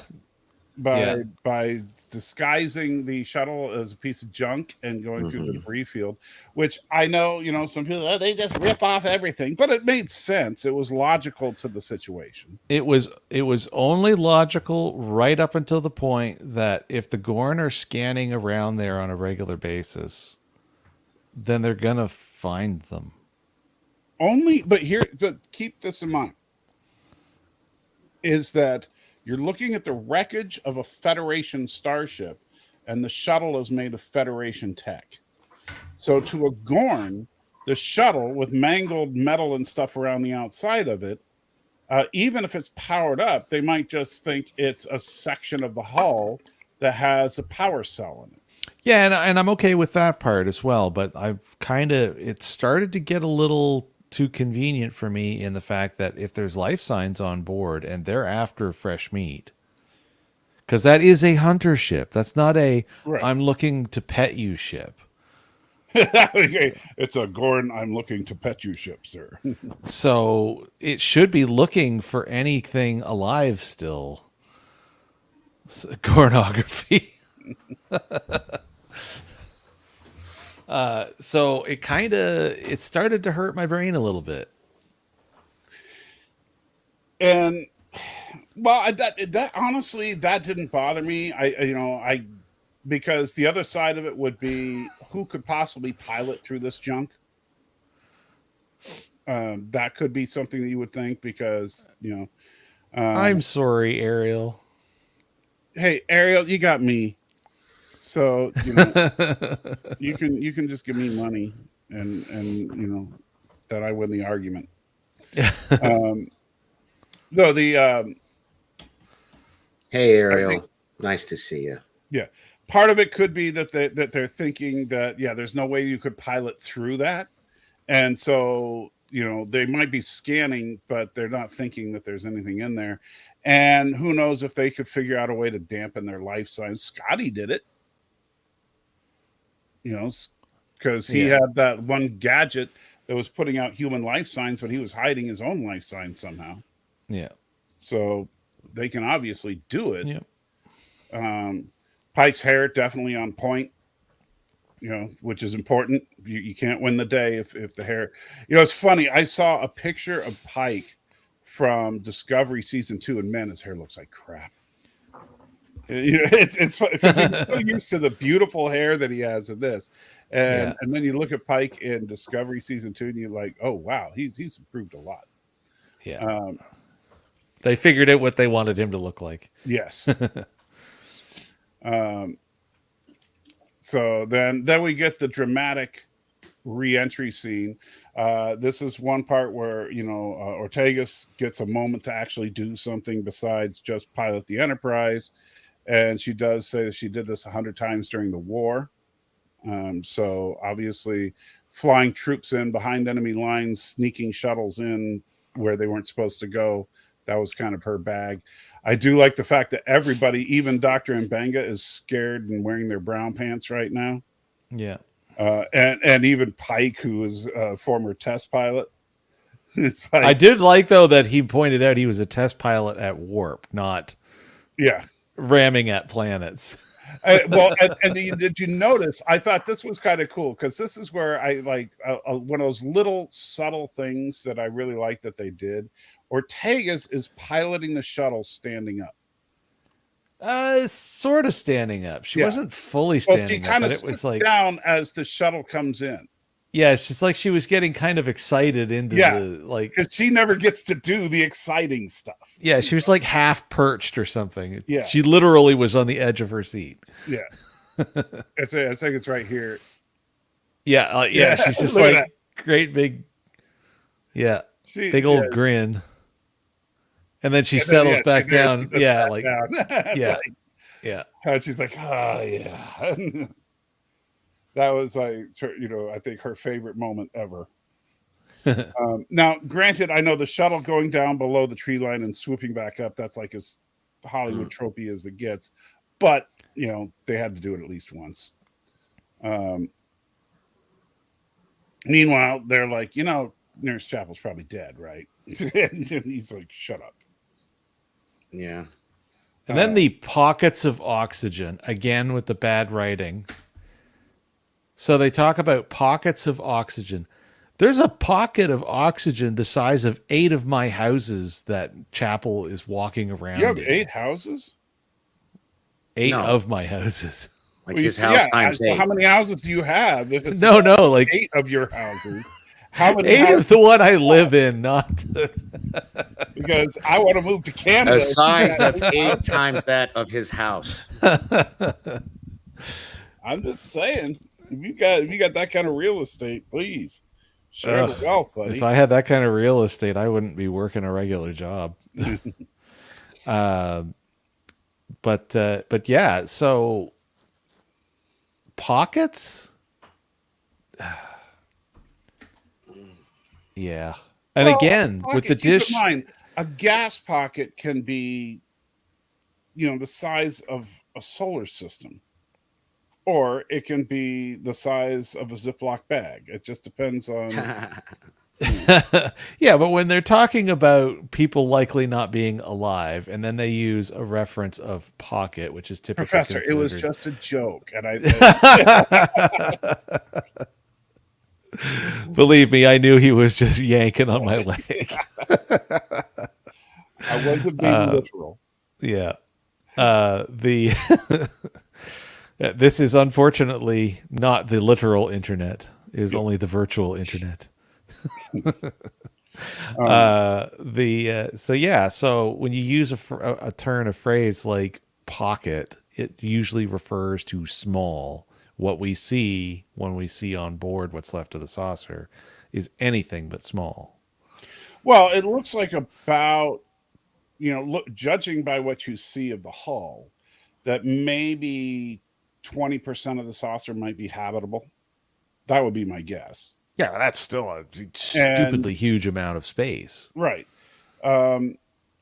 Now, I think that what classic Spock probably would have said, and this Spock should have said, and would have been more consistent and better writing, would be, based on what I can tell here, approximately 15 to 20% of the saucer may have oxygen still. Yeah. May have partial life support or something to that effect. Or at the least, say, scans are inconclusive due to the MacGuffin on the planet. Yeah. We should send over people in shuttles immediately. Right. But instead, they don't. No, they concoct an unexplained reason why Spock is got to go and be the hero. And this again goes back to, I think that there's some inconsistency between the script writing, the shooting, and the effects people, because I don't think editing. Because I don't think that map really should have shown that the hull of the ship was on their side of the property line.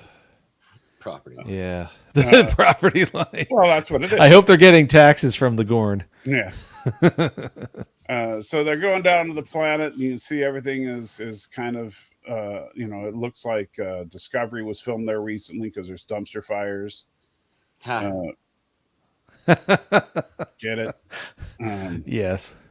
For a moment, I was hoping there was a kicker to that, because I was going to say, I'm never going to watch that to find out whether there really were physical dumpster fires. So hopefully this is metaphorical. And then a baby Gorn shows up, so they quickly test their weapons on it, and it works.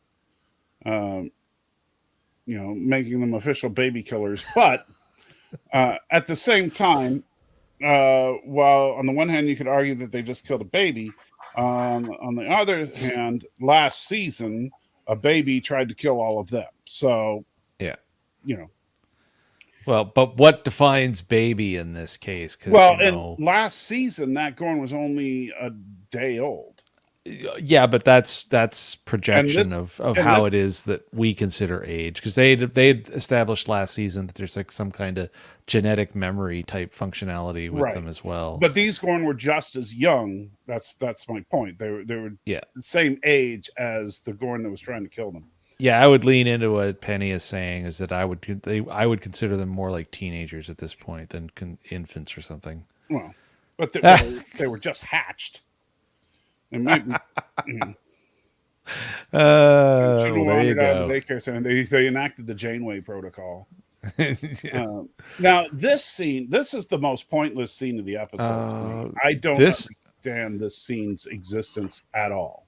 Matter of fact, this whole episode, as it relates to Pelia showing up in anything in this episode, shows how utterly pointless it was to have Pelia, except for to make certain story elements work in earlier what I episodes think it of the is? season. My honest belief is, I think the reason we had Pelia on this season is because Carol Kane wanted to be on Star Trek. That's the only thing I could think of. It's certainly possible. Is because Carol Kane is an icon, and she was like, I would just love to be on Star Trek. Would you guys figure out a way to get me on the show? And they're we can know squeeze you in for a few episodes. How about you be their temporary engineer? Yeah, like we know that Whoopi Goldberg had asked to be on the show. But Right. fortunately, we had competent writers back then who gave her a very interesting place within the story. More well, competent. Yeah, it's somewhat more competent than what we got here. So yeah, and it's in a way it sucks because she can be so funny as an actress. You watch your tongue, Professor Brainspecs. I like the new Scotty when we get the new Scotty's okay. You were just such a curmudgeon. Yeah, but hey, I didn't say he was bad. I said he wasn't Simon Pegg. Yeah, well, that's like saying he's not a rotting piece of meat lying on the floor waiting for the dog to eat him and vomit him and eat him again. So, anyway. Yeah, rest in peace, Hemmer. Indeed, Anthony. But Hemmer was never going to. It's unfortunate that I know the plan was to kill Hemmer from the beginning. Part of it was the logistics of working with a blind guy on set, and and the makeup that he had to endure was horrible for him. So I get it, but it was neat to have him. I wish he could have stuck around as a character, but at the same time, he was going to die. Anyway, but so she basically just says, yeah, I got a crazy theory and I need an engineer. And she says, well, then don't tell me your theory is crazy. And that's the entire scene.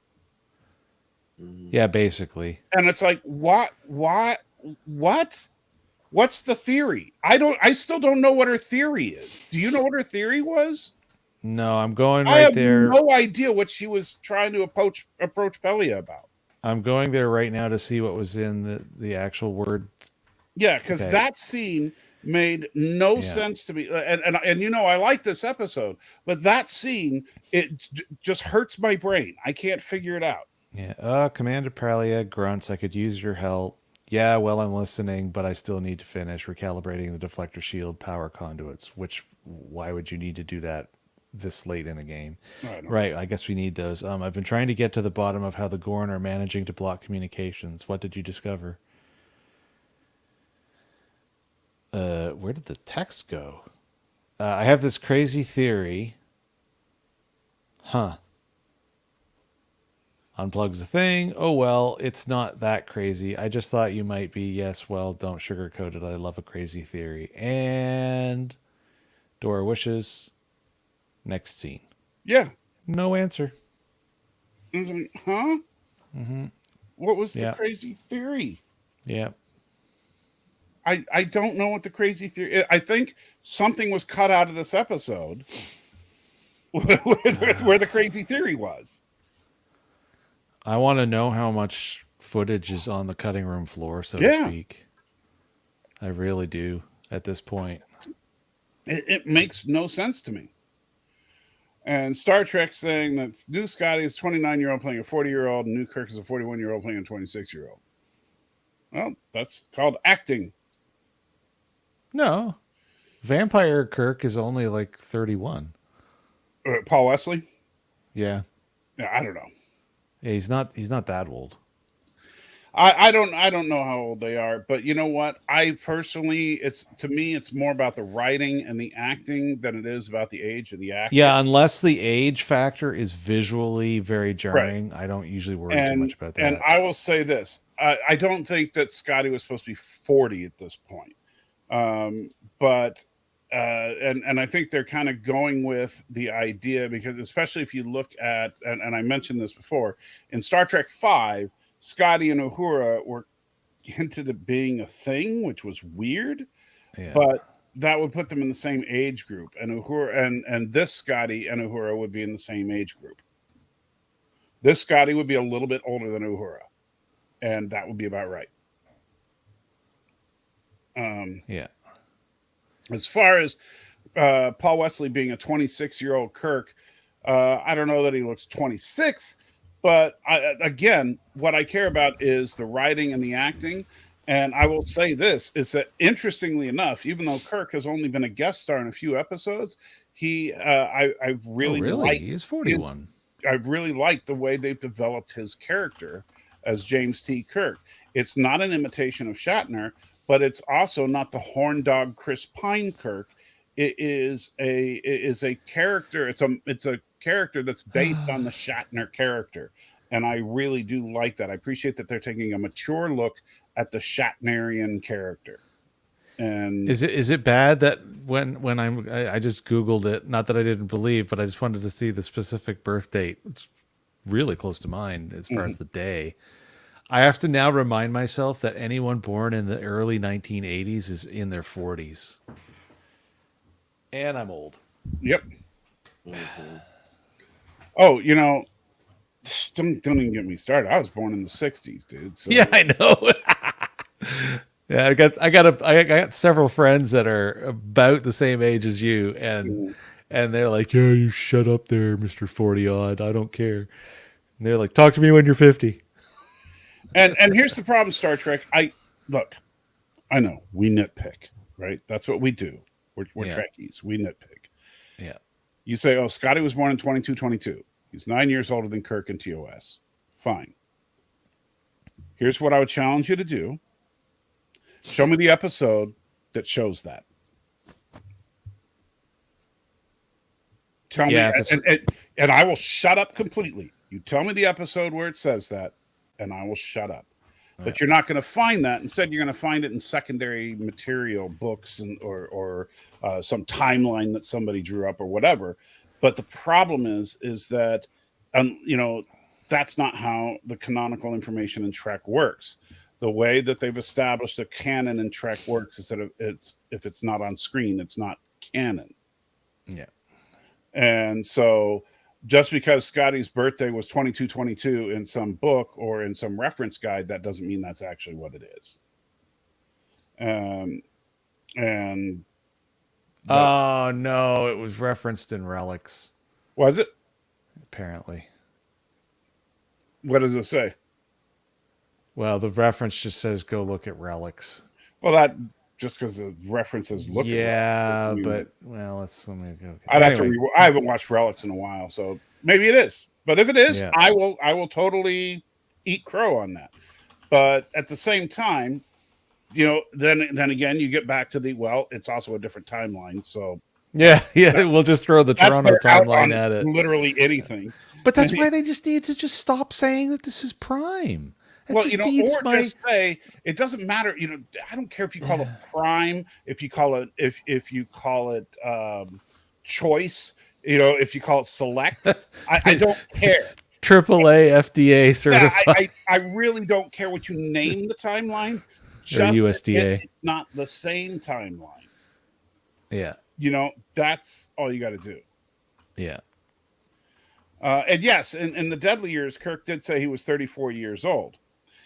Which would actually make this Kirk about. Let me do some math here. My brain is hurting a little bit. About 29. Or 29? Yeah. Yeah, because that's 5 years back. What season was Deadly Years? Was it second or third? I'd have to go double check. But this Kirk would be like 28 or 29 then. If Deadly Years, he said he was 34. Episode guide, season 1. I think Deadly Years was it had Chekhov in it, so it had to be at least season 2. Yeah. But I don't remember if it was season 2 or season 3. Yeah. Okay.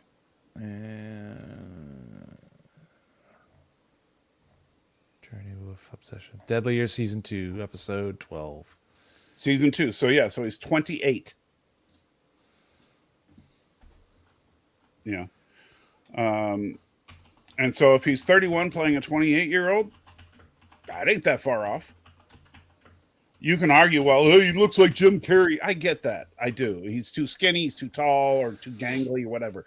I understand that. But you know what? Again, it's about the acting and the writing for him. And so far, honestly, I think he's probably one of the best written characters this season, which is kind of funny since he probably actually is. That's the funny thing. Yeah. And let's see.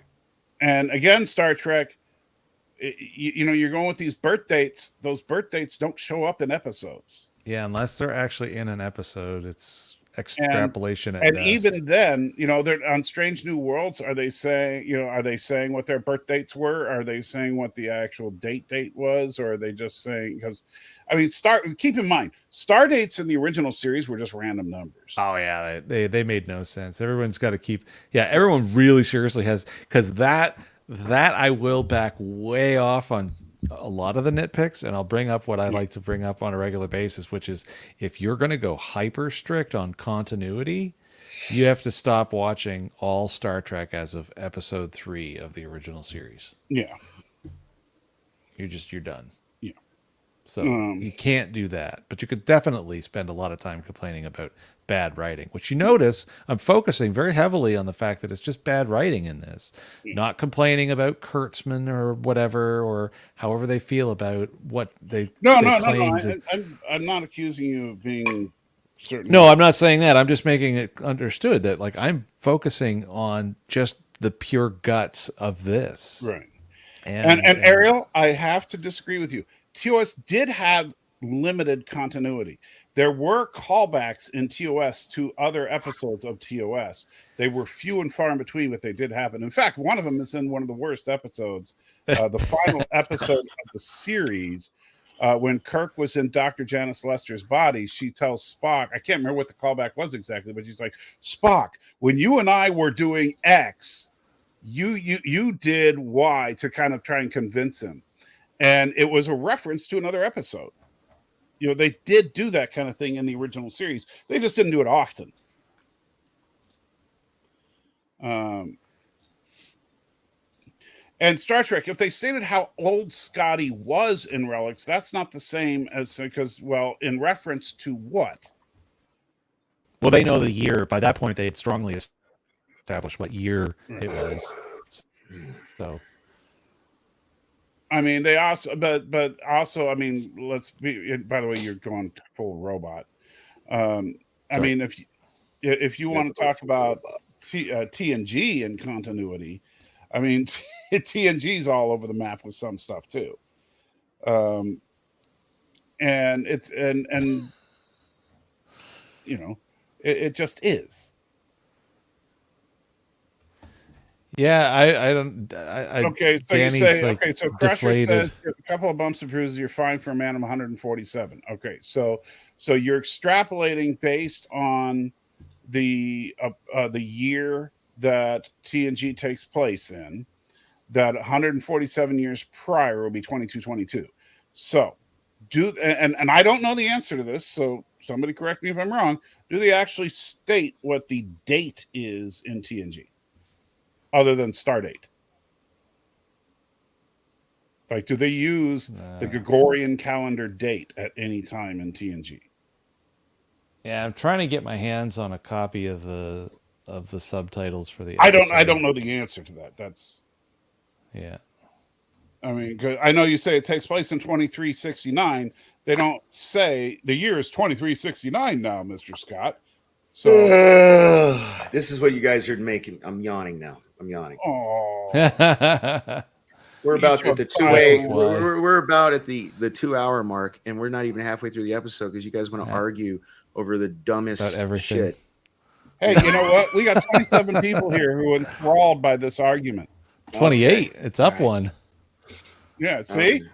Well, all you gotta do is break in and tell me to shut up, and And you know what? You can always argue yourself.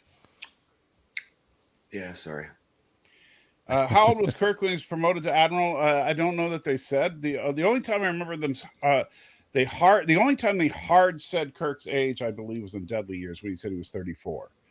I know that in Star Trek 2 he was supposed to be 50, but they never say it on screen.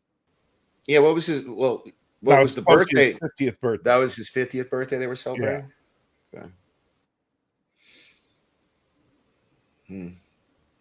And that's interesting. Thomas says, but were they referring to him being 147 as in the TNG year, or when he got into the transporter? That's it. Yeah. So anyway, let's keep going through the show here. Yes. So they're hanging out at a very unsanitary restaurant. Or shop or wherever it is they are. Oh it's yeah, definitely, the barber it's not shop right now. Doing good. It's going to get a red card at next inspection. Sounds like he's been replaced by a Cylon. Yes, you're Cyloning again. Really? All I Yeah. was touching was a notepad file. Well, stop touching the notepad file.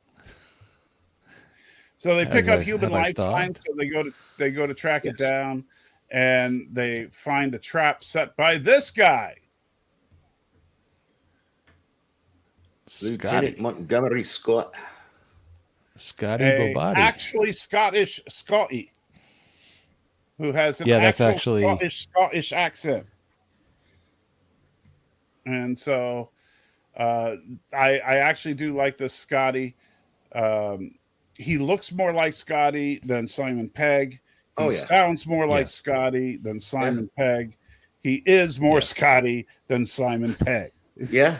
Okay, we just absolutely established that. I think we all agree on it. He sounds Russian half the time. What are you? Okay. What? Professor. No.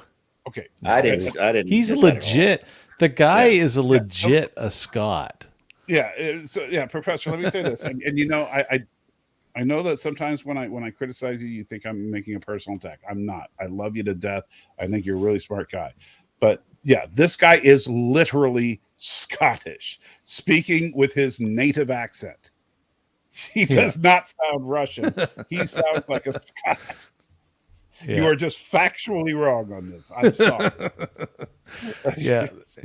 Unless he's channeling like his like 8th removed Russian cousin something or other.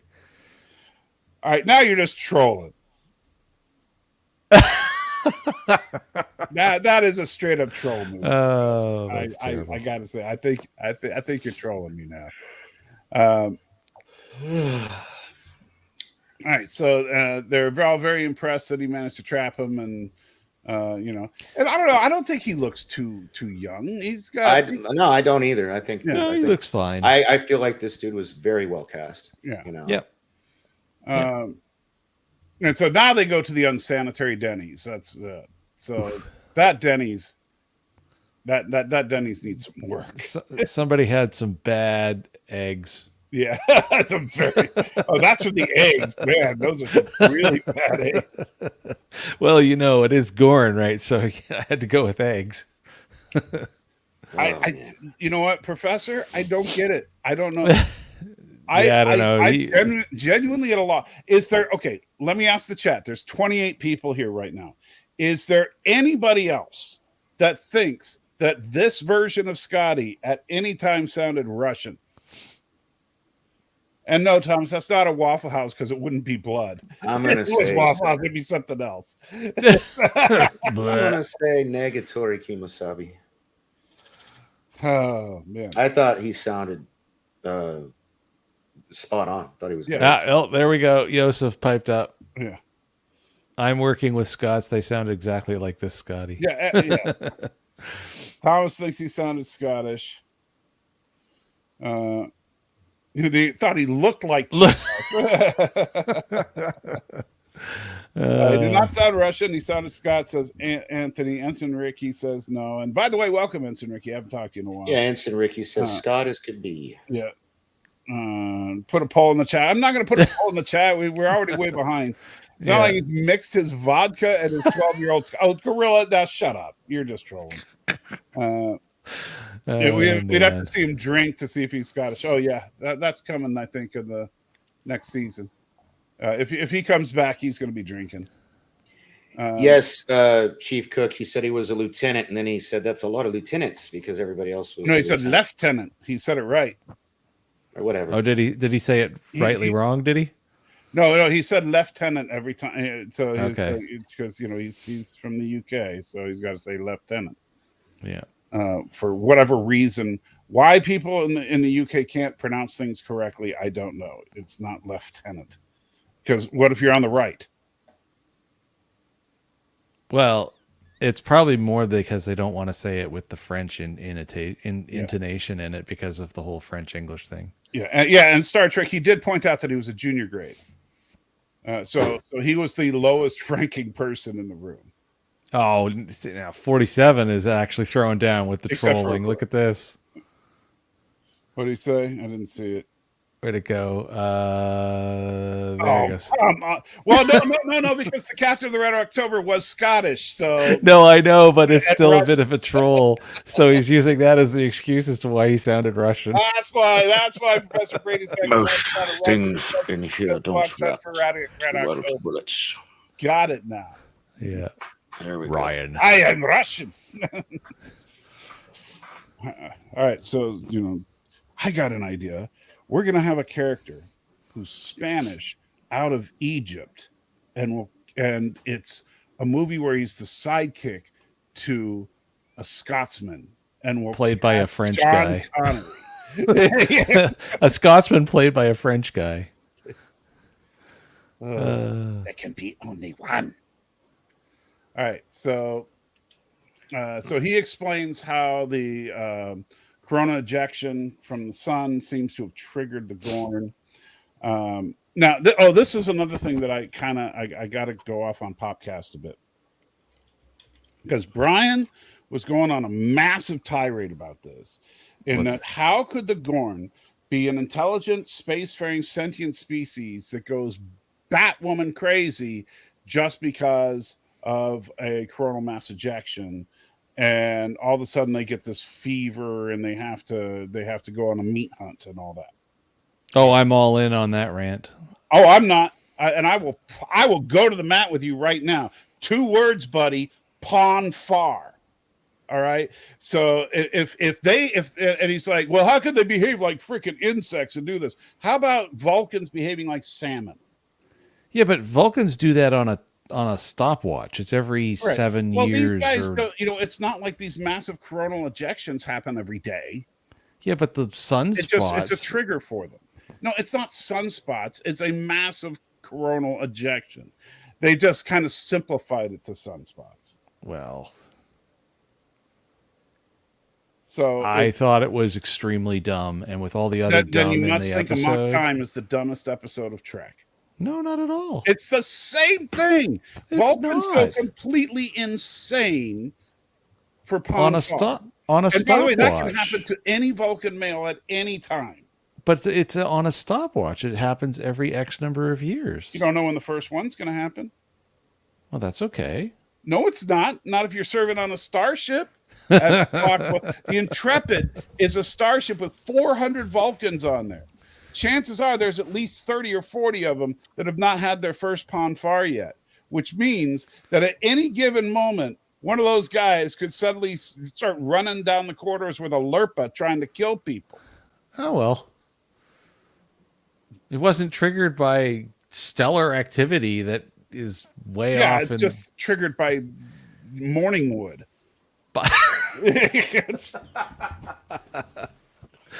Yes. That makes much more sense. Anyway, as long as there's Vulcan women around, it's fine. Not according to Vulcan tradition, because Vulcans are very traditional people. You don't mate with someone who's not your wife.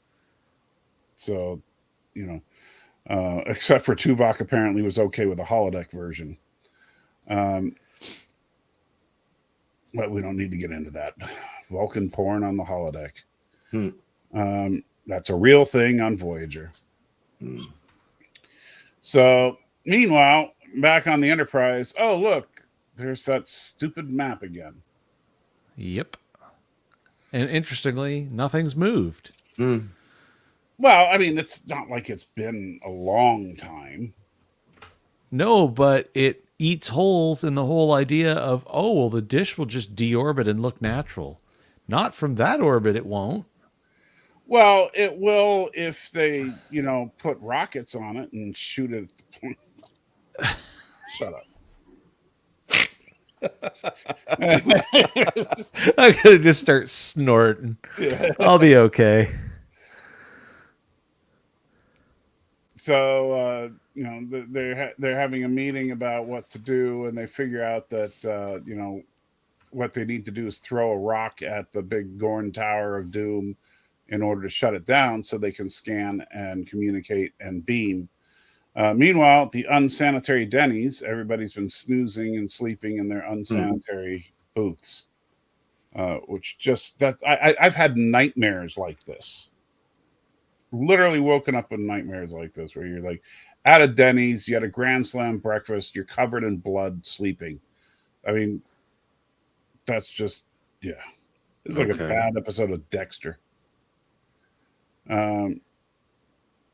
And so Pike decides it's time to get up and go hunting down that shuttlecraft, because Scotty managed to jury rig a device that can make, basically it's like a Gorn cloak.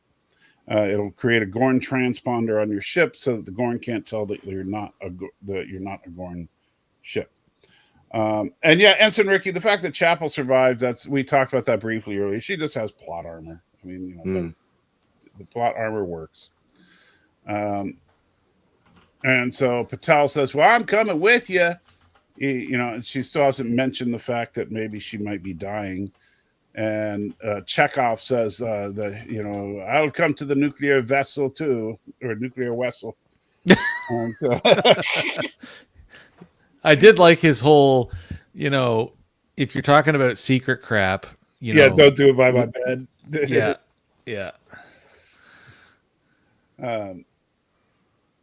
So meanwhile, Spock, being the only person who can possibly, we got Nurse Chapel just now is waking up on board what's left of the ship.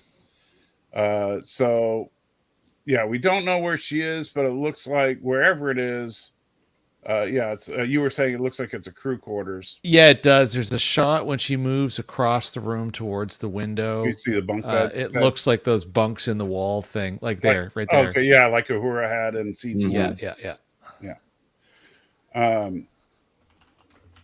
And so she looks out the window and look, there's the Enterprise. That's actually kind of a cool shot. But realistically, the Enterprise would not be that close. You wouldn't be so close that you would be able to see it. No.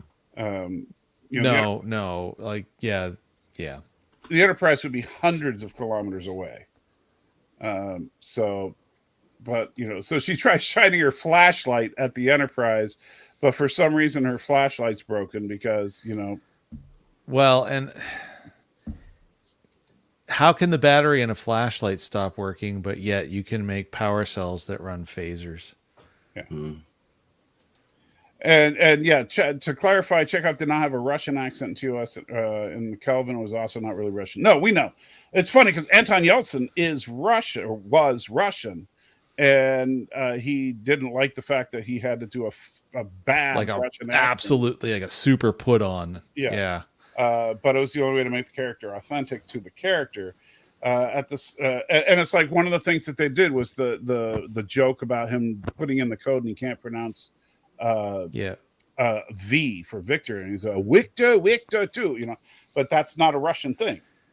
No, you can pronounce V just well. Fine. They can say V all day long. It just depends on. Well, actually, the funny thing is that they use a Cyrillic alphabet, so it doesn't even have anything. It'd be more to have Germans not saying V. Yeah, Victor. Yeah. So she's trying to shine the flashlight. That's just stupid. But then then Spock just randomly floats by. Yeah. That's just like one of the funniest shots. It's not that shot, but when he just like floats. Yeah, he just like shows up, just like, hey, look. So Spock lands on the saucer and takes out one of the rockets, an XG-4312 apparently. What's that say? Caution, hazardous something. Yeah. Well, it's a rocket, so yeah, I guess it is hazardous. And although in a minute, what makes no sense is him putting a rocket pod inside the bridge. Yeah, I don't understand why the rocket pod she was putting in. Well, because he had to go hang out with the alien. I mean, with the Gorn. There he is. I just love that shot. It's like. Now, I will say this: as goofy as this was, her banging on the glass. Yeah. I will put absolute odds that 300 years in the future, if we're living in space and everything, and something like this were to happen in real life, you'd still instinctively bang on the window. Right, that's an instinctive move. I didn't have Yeah. a problem with that, even Yeah, though yes, I it's thought- stupid, there's no sound. Yeah, yeah. But yeah, instinctively, you're just trying to get his attention. Yeah. Yeah, because how many times do people shout and wave their arms at things that are stupid distances away? They're like, they're not going to see you. Yeah.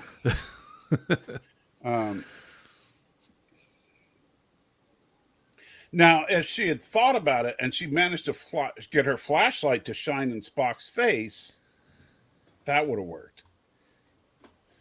But she wasn't having a rational moment there.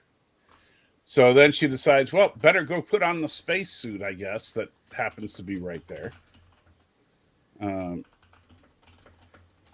Meanwhile, down on planet Hell, they get to the shuttle so they can start removing Scotty's ingenious cloaking gadget, and so that they can use it, I'm sure, in part 2, where they equip it on the Enterprise itself. That's going to happen. We all know that. In 5 years when we get to see it. So as they're working on removing it, oh no, a baby Gorn. We'll name him, Dork Knight, because he's just so cute, and all the blood on him and stuff. And there's a look from Scotty, not particularly liking seeing that there's an angry little baby Gorn in the room with them. And it hops around and they're scared and stuff. Meanwhile, Nurse Chapel shows up, and this is the scene that I used at the beginning of the intro, where she confronts. She doesn't really confront, but she sees the adult Gorn. We see the tail swoop by on camera, and that tail is scary enough. The tail is.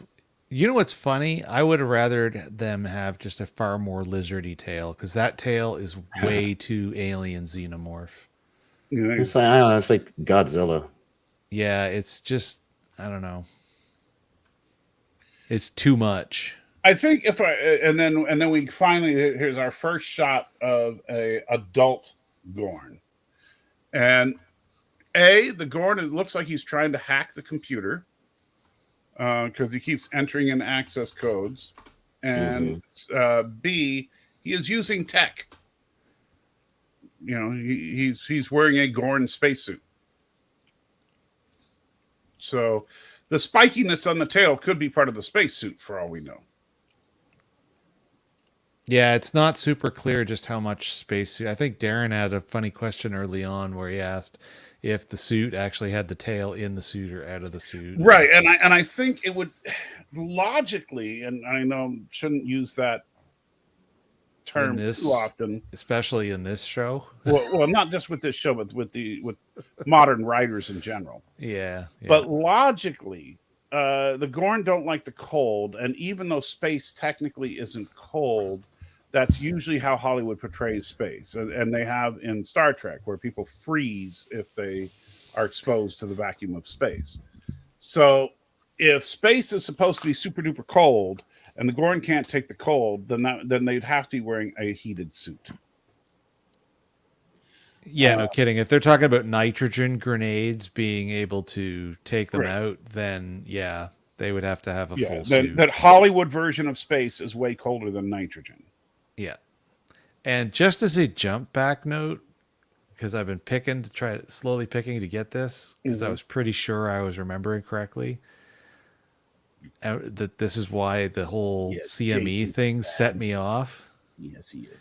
Stars like what these planets that are, generally, Class M planets are around, like our sun, they actually have a CME at like a rate of as low as half, an average of it's like a half or so per day, to as many as 3 or 4 in a day. Right. Constantly. But Scotty pointed out that this was a particularly huge CME. Well, that's fine, but if So CMEs, it's like an average CME doesn't set them off. I don't know what your problem is. You act like this. You know, Scotty made a big point that this was not a typical Stellar event. it's cheap writing. They're trying to sound smart when they're not. I'm just saying that you're trying to make it worse than it is. I understand what you're saying. It's pretty freaking bad. No, it's not nearly as bad as you're making. You're making it out to sound like every time someone turns on a light switch, the Gorn should go into a frenzy. But the truth is, they said when something crazy happens, specifically off of a red giant, then the Gorn go into this feeding frenzy, possibly. And this is all theoretical. They don't even know that this is true. They just know that that's when the Gorn showed up. And they compared it to the fact that certain locusts will go into a swarming mode if they're exposed to certain things. So, you know, and Darren, space is actually neither warm nor cold because there's no medium. Heat is transferred, you know, there's no way to dissipate heat properly in space. Well, conductively, there's no way. Right. You And can so radiate heat, if but you are can't if you're conduct it. facing a star at relatively close range, you will burn. If you are in the shadow in space, you will freeze. You know, because there's no medium to balance it. Yeah. Like we have the air right now, which is like, you know, so that heat in the room is circulated and what's the term I'm looking for with thermodynamics? There's evened out. convection, there's convection, conduction, and radiation. Right. Those are the three ways Yeah, of and in transmitting space you energy. just have radiation. For the most part.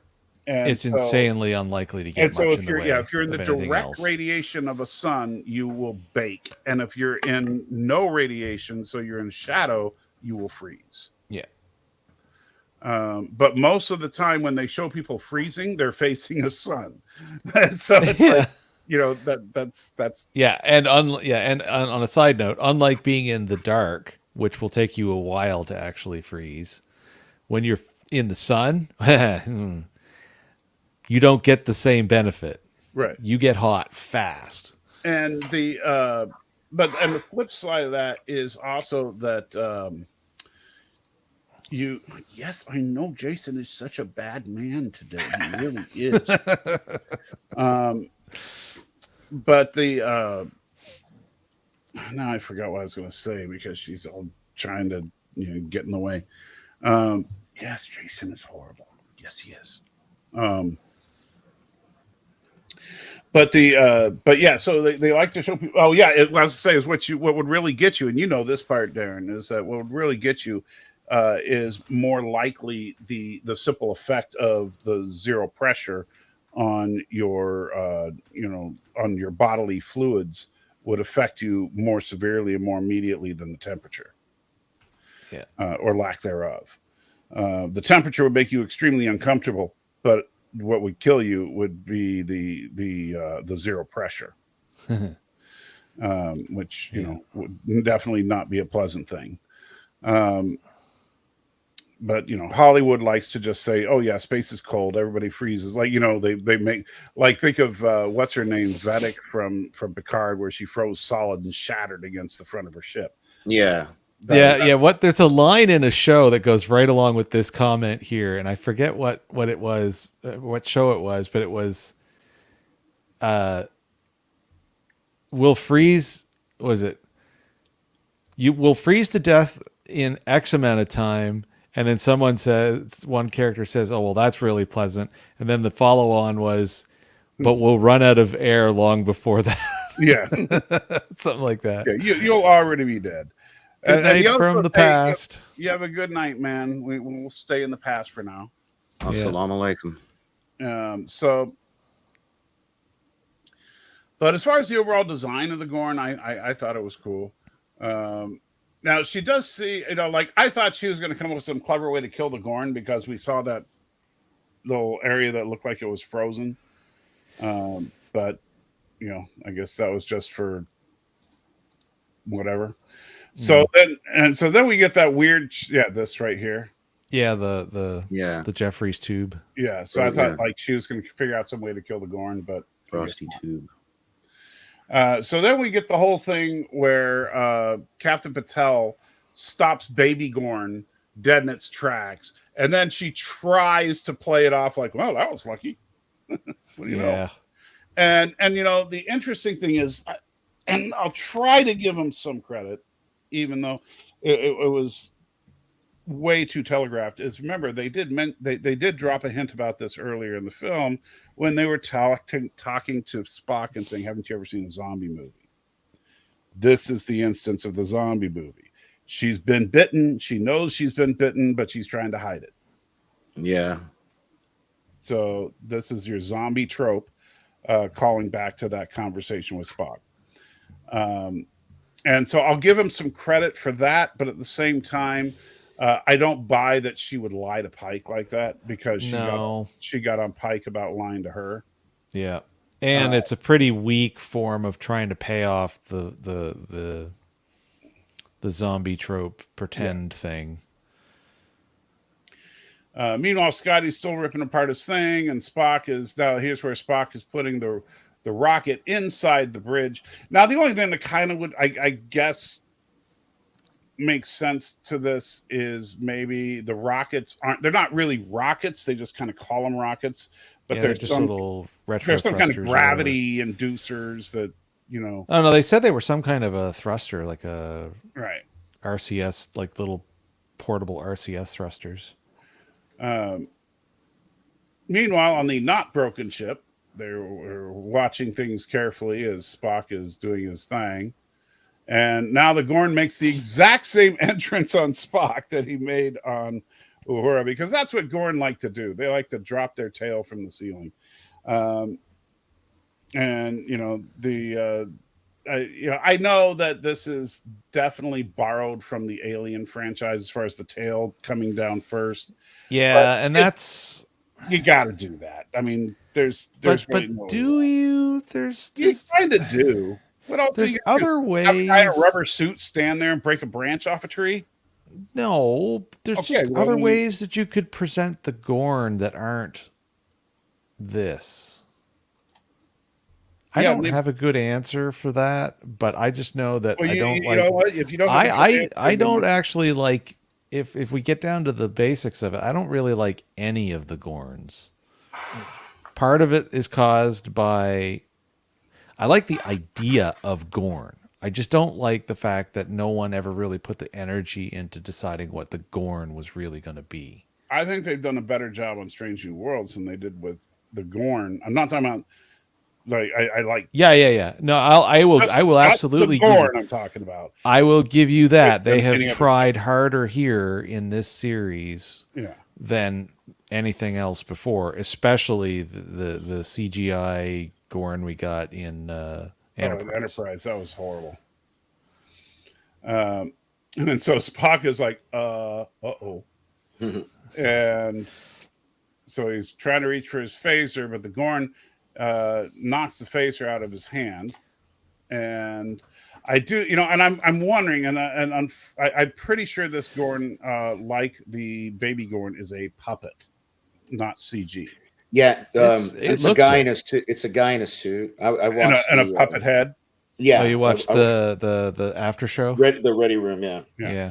And because a lot of people, it's so funny because a lot of people assume it's CG because it looks good.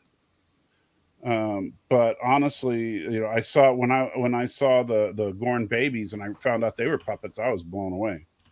And Darren is angry about us not liking the Enterprise Gorn. Well, sorry, you know, garbage Gorn is garbage. I mean, look, it was an attempt. I'll give them that for the poor quality of CG that it was. They tried to make it look weighty and beefy. It just didn't quite work.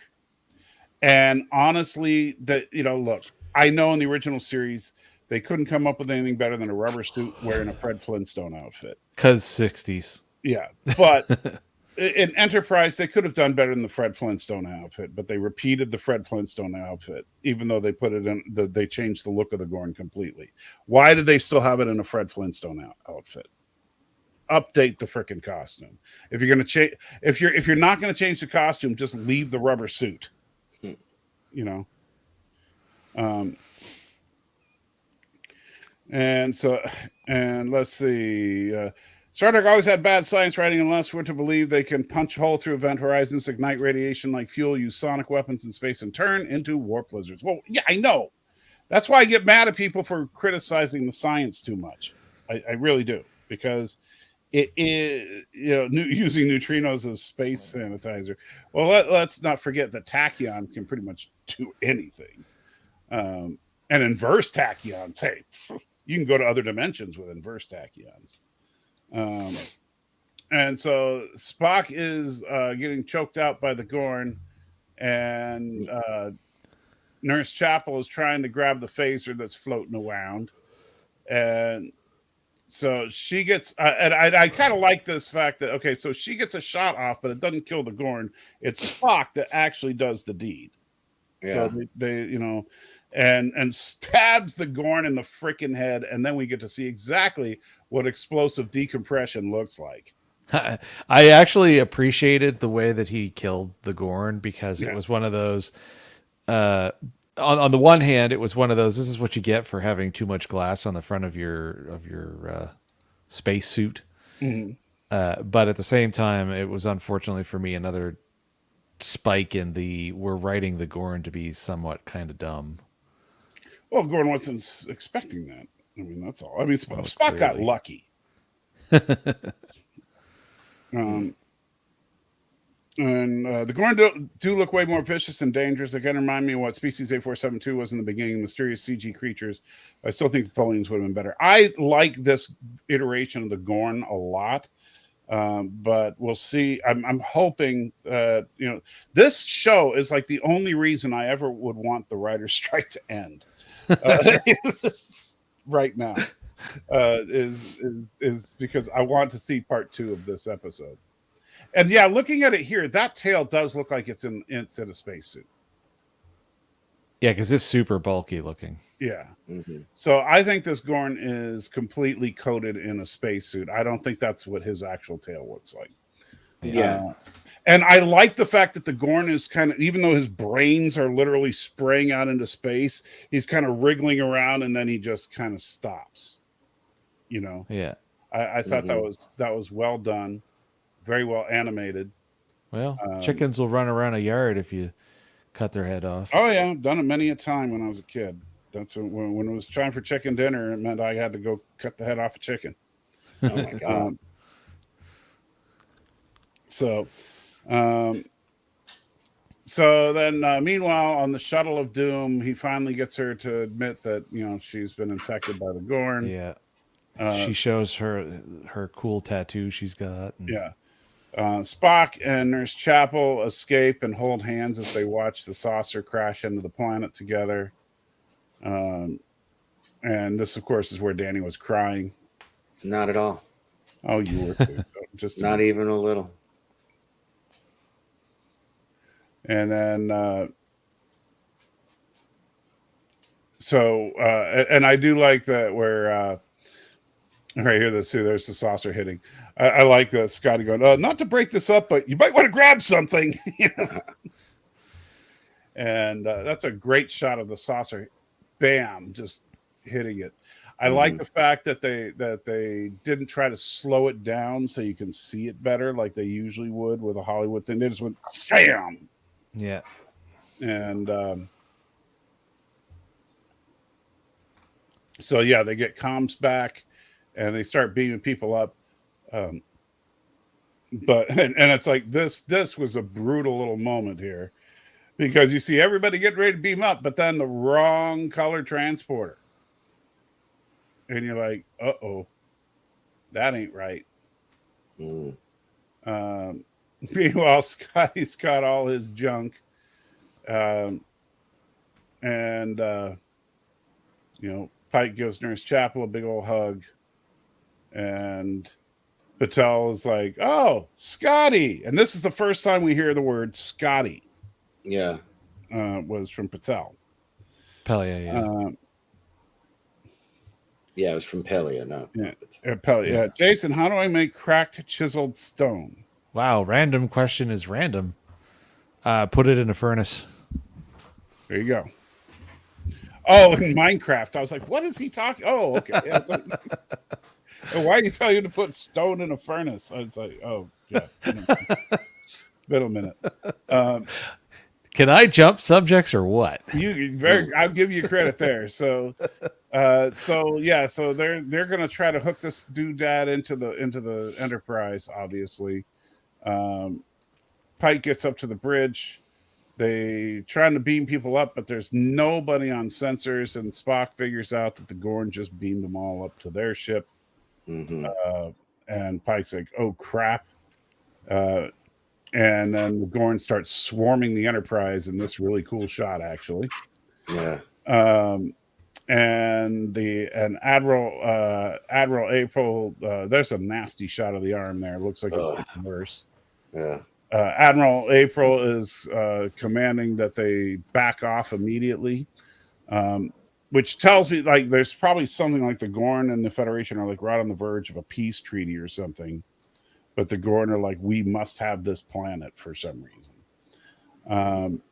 and you know they're still just getting pounded, but all their people and the colonists are all on that Gorn ship.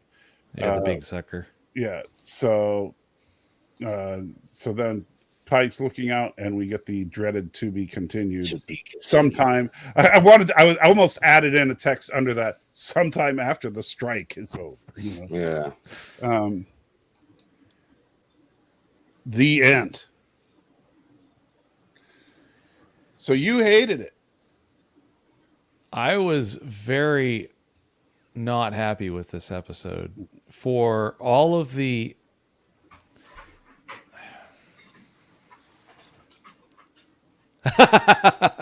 well, there's probably a correct choice from the Meguiar's car care products that would actually cover that. And if not Meguiar's, then you could definitely get something from Mother's.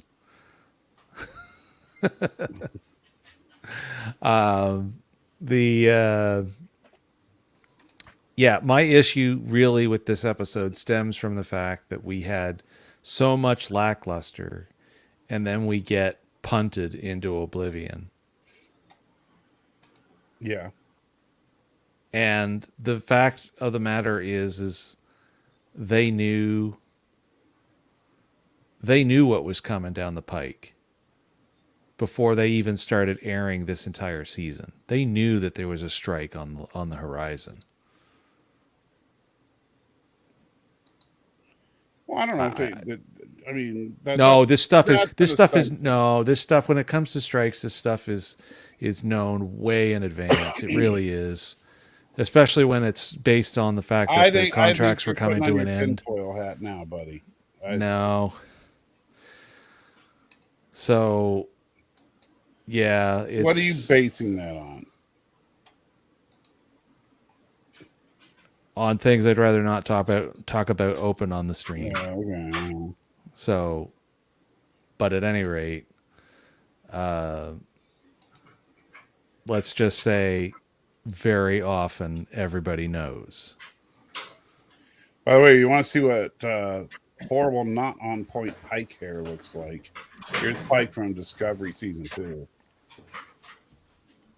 Yeah, very subdued in comparison. Yeah, that's just wrong. Yeah.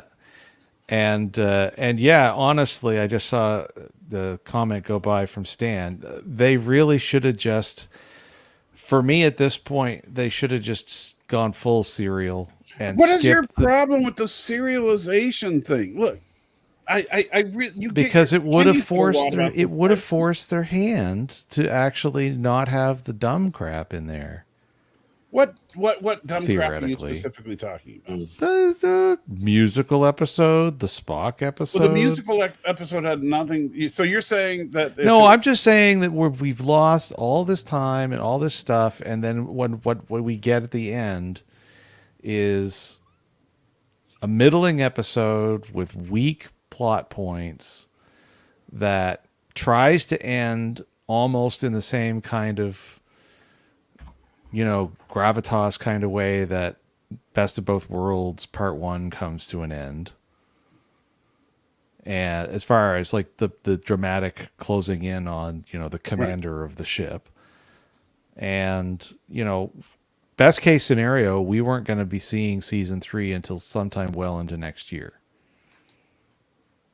Well, we probably weren't going to see season 3 till next year anyway, because but I mean, that's what I mean. Like we just wouldn't have seen it until well into next year. They'd only planned to start shooting in May. Kirk's not in this episode, Mr. Trent. So, yeah. George Kirk is, but not Kirk. Right, and then James. Sam or George, I guess, the same guy. Yeah. So it just, there were just too many things for me that didn't make it up from everything that has driven me nuts with this season. Right. So let's do the little round table thing. So obviously you hated it. So what's going to be your score? Can't give it an FU. No, I can't. And there's enough acting and production elements. I can't get too crusty with it. But there were some good, genuine moments of tension in there. No. Wow. Honestly, I never once felt any moment of tension. And I'll explain this fully. There's too much plot armor walking around on screen. And we talked about this off camera. Yeah, but you can say that about every Star Trek series. Yeah, but they're just too much. And because of that, I can't not feel like no one's ever going to be in any kind of risk. Like, they've got Mbenga on board the big giant Gorn ship. Ganaba, but I would not be surprised if you're correct. So I mean, Mbenga's on board the giant ship. So one way or another, a bunch of those people are getting rescued. So I don't even have any. There's not even any big deal. I think Captain Battel's going to die. I don't think she's going to. Oh, I don't think she survives. I think she dies, regardless of how stasis field she's in. I think she's gone. But you see, here's where I actually don't. I think Patel's going to live. I think worst case for her, she's going to lose an arm, and they'll just replace it with a robot arm. I think that the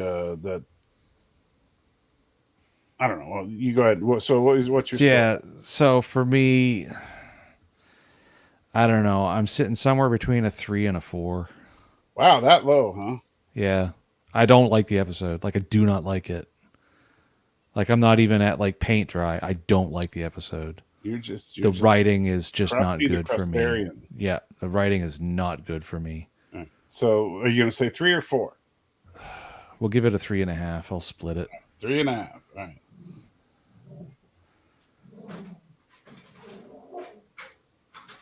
You're up, Dan. He's checking on a growling dog that I can hear. Yeah, you heard that, huh? Okay. Anyway, I for a lot of the reasons we discussed kind of at the very beginning, it's half an episode really, and it's aggravating because all the other crap that we got.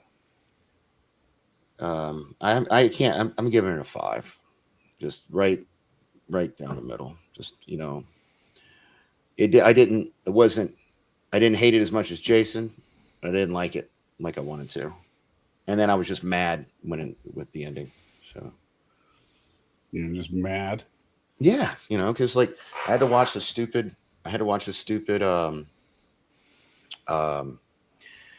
Musical episode, but I don't get like the finish of this. I mean, I don't know. The problem is if you let the musical episode taint your score of this episode, that's not fair to this. I'm not saying that necessarily. I'm just saying that, like, with only its existence. Its existence in lieu of us getting closure. That's the problem. Right. Oh, I get that. Or even charades. Yeah, that's another episode. So yeah, 5. That's right. Yeah. Well, I did genuinely like this episode. I thought it was a better season ender than we got from season one, where we were introduced to Kirk, but I thought that Kirk just didn't feel right. I know it was an alternate future Kirk, but at the same time, it was supposed to be Kirk, and it doesn't feel like Kirk. This Kirk we got this season felt like Kirk. This episode felt like Pike is up against the wall and doesn't know what to do. I understand what you're saying about plot armor, but the simple fact is that Trek is plot armor central. It always has been. And so I don't get stressed over plot armor because that's just the nature of the show. If I were going to do that, I'd talk about all the episodes where Picard should have died, or all the episodes where Sisko should have died, or whatever. The Gorn, I really like the new take on the Gorn. I think that the Gorn trilogy of episodes are probably my 3 favorite episodes when put together of Strange New Worlds. And I want more of the Gorn. I'd rather see that. I certainly don't want to see more episodes like Charades or Subspace Rhapsody. I mean, I think we can all agree that those episodes need to go away. If they're going to do comedy like they did with These old scientists. Yeah, those old scientists was a great episode. That was my favorite. That's how you do Star Trek comedy. It's one of my favorite episodes of all Star Trek. Right. Yeah. Period. Yeah. So this show has proven that they can do it. The problem is they've also shown that they can fall flat on their face. This season, I'd call it like the manic depressive season. Right. Yeah. This season has been like, you're totally right, because they keep going up and down and up and down and up and down. At least for me, I'll say they finished on an up. It wasn't their best, but I did thoroughly enjoy the episode. So I'm going to give it a 7.5. All right. Not quite, like 8 is great to me. If I say something is great, that's an 8. So not quite great, but right on the threshold of it. Better than solid for you, but not quite great. Yeah. But yeah, I desperately want to see more stuff with the Gorn in coming seasons, because I think that they've established this new rethinking of the Gorn as a genuinely threatening foe. I don't particularly like their ship designs, but their ships are threatening to the Federation ships. And now that we've actually seen an adult Gorn, pound for pound, could you imagine trying to fight one of those? That's just terrifying. You gave it Imagine 5.3 if there's a bazillion of those guys out there. Imagine what would happen if Starfleet could have recruited them to help in the war against the Jem'Hadar. That could have turned the tide of things, Yeah. So, and I understand, like, people like Professor Rainspec saying we shouldn't see the Gorn. Tim said that earlier. But again, we are in a different timeline. And in this timeline, they met the Gorn. Yeah, I agree. That I want to see. That too, Darren. I would love to see the Klingons as they're depicting the Klingons in this show versus the Gorn as they're depicting the Gorn in this show. That would be an interesting fight. So, but honestly, yeah, they think that I think that there's a lot of potential there. They just, unfortunately, they got to get rid of the Ugly Betty writers. They got to, whenever season 3 comes around, whenever the strike ends. Honestly, I think the best thing they can do for the series is get rid of Akiva and bring in a showrunner that takes science fiction seriously. Yeah. Instead of trying to make it a variety show. Yeah, and freaking choose better writers in general. Right. Well, they should be doing spec scripts like they did for TOS, right? They should be getting scripts from sci-fi writers, not scripts from screenwriters that are just TV show writers. You know, they Yeah. could, you know, these people would be just as at home writing an episode of NCIS or Ugly Betty as they are writing Star Trek. And that's not good. You need people that specialize in science fiction. Yes, yeah, and yes, Daniel, we keep saying this because literally most of the episodes of this season in particular were written by the writers of the TV show Ugly Betty, as well as various other very normal broadcast television shows aimed at very broad audiences as opposed to science fiction. And Brian, as far as Kurtzman's direct input, as far as we know, very little. It's Ava Goldsman's baby. The only thing I've seen is that apparently Kurtzman himself wanted a musical episode in season 2, so that much we can lay at his feet, but that's about at it. the same time, he didn't make it. No, he may have wanted it, but he didn't make it. You know, so yeah. If well, Goldsman wasn't his buddy, he would have just told him no. Right. Well, I did want to give our sponsor a final shout out because we do have a new. Go ahead. We have a new promotion. So not only do you get free shipping, which why don't used you to share be that screen for everybody, Nanny? Oh, sure. And the link is in the description, by the way. You can. And I also put it in the chat. Yeah. So, So right now, you get 25% off all subscription services. So if you get on a. This is the same link, right? The exact same link. They They don't just change anything. They just changed the promotion. So we still get free shipping, but in addition to free shipping, you get 25% off your first purchase of a premier membership, and you get 10% off each recurring order for the life of that membership.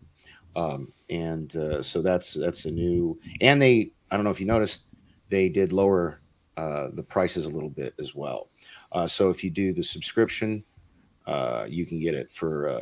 And one of these it lasts me a little over a month. And I've been drinking the way. That's this size, right? Yeah, that right there. Oh, yeah. So it comes with a scoop. You just do the one scoop. Right. Plus I can feel the scoop in the bag. Yeah. Plus, you get the free shaker bottle, like the one that you got, Michael. So, so those are new. Those things are new. The percentage off, and the free bottle. That's a new promotion that they're doing for us, in addition to the free shipping. So, check out the link. You can help support the show that way, or you can always go to supportsalty.com and join his Patreon, where you can watch us as we do our watch alongs. Right now, we're doing Battlestar, and I think I talked him into doing at least Arena this weekend. So that'll be. We'll check. We'll do a Gorn Fest this weekend. Yeah, and and then check the links in the descriptions for other ways to support your local your salty trekkers or whatever, your nerds. You can nerd fights. provide salt to those without salt. There you go. And also, if you are interested in World of Warships, look for the clan Salt 1, SALT 1. And that's one, the number not spelled. Yeah, because you can only have 5 characters. And someone took Salt and Salty. So that's why it's Salt 1. Salt 1. So if you try to join Salt or Salty, that's someone else. Yeah. But so if you want to join our little fleet, we haven't figured out what all the bennies of being in a fleet are, except that we get to build buildings that give you more resources in the game. So, if you like ship combat, it's a fun game. Mm-hmm. I honestly would love to get a team together to design a space version of that game. Darren's going for full trying to stump me. I'll ask Coil, or oh, damn it. What's the name of the flat bar springs? I'm going to sound like an idiot now. No, don't you know? The best way to replace rust from anything in the military is just to replace the object. Just put in a requisition order. There you go. And there's your answer. And to Tim Christ's comment about fuel up rest, what? You need fuel for rest? Some of us. It's got like melatonin in it, right? Yeah. Some of us do need help falling asleep, especially. I want to try the what's the other one? The one to help you think? Play. play, yeah, because that one, Yeah. because for people like me that have trouble with concentration, if it actually does any good, that'd be wonderful. Yeah. And no, I did not say Strange New World season 3 was going to start filming in May. There's a strike. Nothing is going to happen until the strike is over. What I said, Daniel, was it was supposed to start filming in May, as in May gone by. Oh. And because the strike started, all filming ended before it even started. Right. Which means the conclusion of this is probably already written. Yeah. Yeah. So I just I was looking at the email from Terry at Fuel Up, and Play is actually out of stock right now. They've completely sold out of Play. She says as soon as she gets some more, she's going to send you. That'd be wonderful, because that's the one I really wanted to try. Yeah. But yeah, unfortunately, with Strange New Worlds, now, as far as pretty much, every other Star Trek project that I've heard of other than Strange New Worlds and Lower Decks, I don't really care. The strike doesn't hurt my feelings one bit. But, because like that Starfleet Academy show with Tilly, oh man, I don't care. That's not happening still, is it? And as far as I know, they were still talking about it. Yeah. Star Trek Legacy, could not care less. Yeah. Star Trek Section 31, absolute pass. But Lower Decks and Strange New Worlds, I still enjoy. And so, I just... And of course you play a destroyer, Darren, because you're one of those annoying people that I can't stand in destroy. Because I play a battleship. You're probably one of those people that's like hits me with 25 torpedoes before I know what's going on. So what you're saying is when we get up to when you get caught up into some of the mid tiers, you want me to take out my mid tier destroyers so I can go screen you with torpedoes, right? So that way, all the buggers that are trying to get you, I can hopefully get them first. Yeah, those torpedoes are a pain. Because the battleships go down fast when they get hit. Yeah, I was doing a tier 10 match just before the show tonight, and I hit a battleship with one of my Shima Kazi torpedoes, and it took them for almost 17,000 health. Chief Cook. Nobody wants to see Captain Matt Decker. And anyways, we wouldn't, because this is before TOS, not after TOS. Decker. Well, no, Captain Decker would be younger. I think what he's saying. Yeah, because he was Commodore, wasn't he? Yeah, he was Commodore in the original. No, he was Captain. No, he was Captain in the motion picture. No. That's that Decker. That Decker. Well, there's two. No, Matt Decker is he talking about? Okay. Yeah, I think he's talking about Crazy Decker from the Doomsday Machine. Oh, okay. Oh, okay. Yeah. Okay. I actually that would be an interesting character to bring in, because the thing about Decker, and the sad tragedy of the Constellation, is that even though Decker will forever be known as the crazy guy that suicided into the Doomsday Machine, really, if you look at his character, that's what would have happened to Kirk. If the same thing happened to the Enterprise, Kirk would have been exactly like Decker, because he lost his crew down to the last man. And how would Kirk have taken that? His ship is a wrecked hulk. His crew is dead, all because of this machine. Yeah, Kirk would have absolutely gone nuts. I know, I don't know if he's trolling or not, but I actually agree with Darren. I wouldn't mind seeing a Jack Crusher. I actually would like to see Star Trek Legacy. I would like to see that happen. I do not want to see Star Trek Legacy. I like Picard season 3 a lot. They killed. I know you like Picard season 3 because you're crazy, but they killed the best character from the show, and so they did. I don't think they knew Star Trek what they Legacy had on their hands. Yeah, Star Trek Legacy could actually work as a show if Shaw were the captain of the Enterprise G. And you know what? Actually, let's for a minute. We'll burn a couple more minutes, and then we can square this sucker off at 3 hours. All right. But this is another example talking about Picard season 3, and of course what we ended up having happen to our favorite new captain. Yeah. When you build an entire season that's only 10 episodes, and you do all of the work beforehand, and then you meter it out as though you're doing it the old traditional broadcast television way, And then it's like, oh, wait a minute, everybody freaking loves this guy. Yeah. Same And thing like with everybody's sitting here like this, like, oh crap, what did we do? You know, I don't know. Remember how I mad love, Cater got when Shaw died? That was funny. episode 9 for me was just It was brutal it because was it's like he hard. was the shining light of that show. Yeah. You know, and I actually would have given as much critical crap as I can throw at Picard season 3 from an enjoyment perspective up until episode 9. I was pretty much ready to give the whole season like a 7.5 or so. Mhm. Then they pulled that. And I was just I think that if with Captain Shaw, you know, and again, this goes back to the way the mindset of the way they're producing this stuff.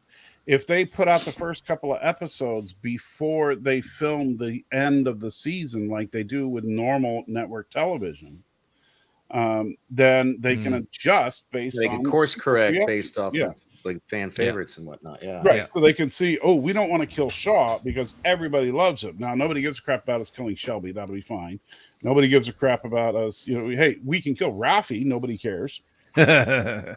Yeah. And if you believe in Cater's theory, Eleanor is dead because he was on the Intrepid and the Intrepid got You see, destroyed. and that's Eleanor- why or Picard got so yeah. pissed. Eleanor is another one. They need to bring him back. He was because we don't know what happened to him. I We mean, don't. Yeah. Yeah, but Eleanor he was the first fleshed out Romulan character we've ever gotten, and you know, and then what do? They just go do a dirty on him and say, oh yeah, he's off doing something else. Yeah, he was on the new The Excelsior. It's where he Was it was on the Excelsior? Yeah, I think he's on Excelsior. the Excelsior. Yeah, Okay. Yeah, the Neo Excelsior ship that he was on, and then whoop. yeah.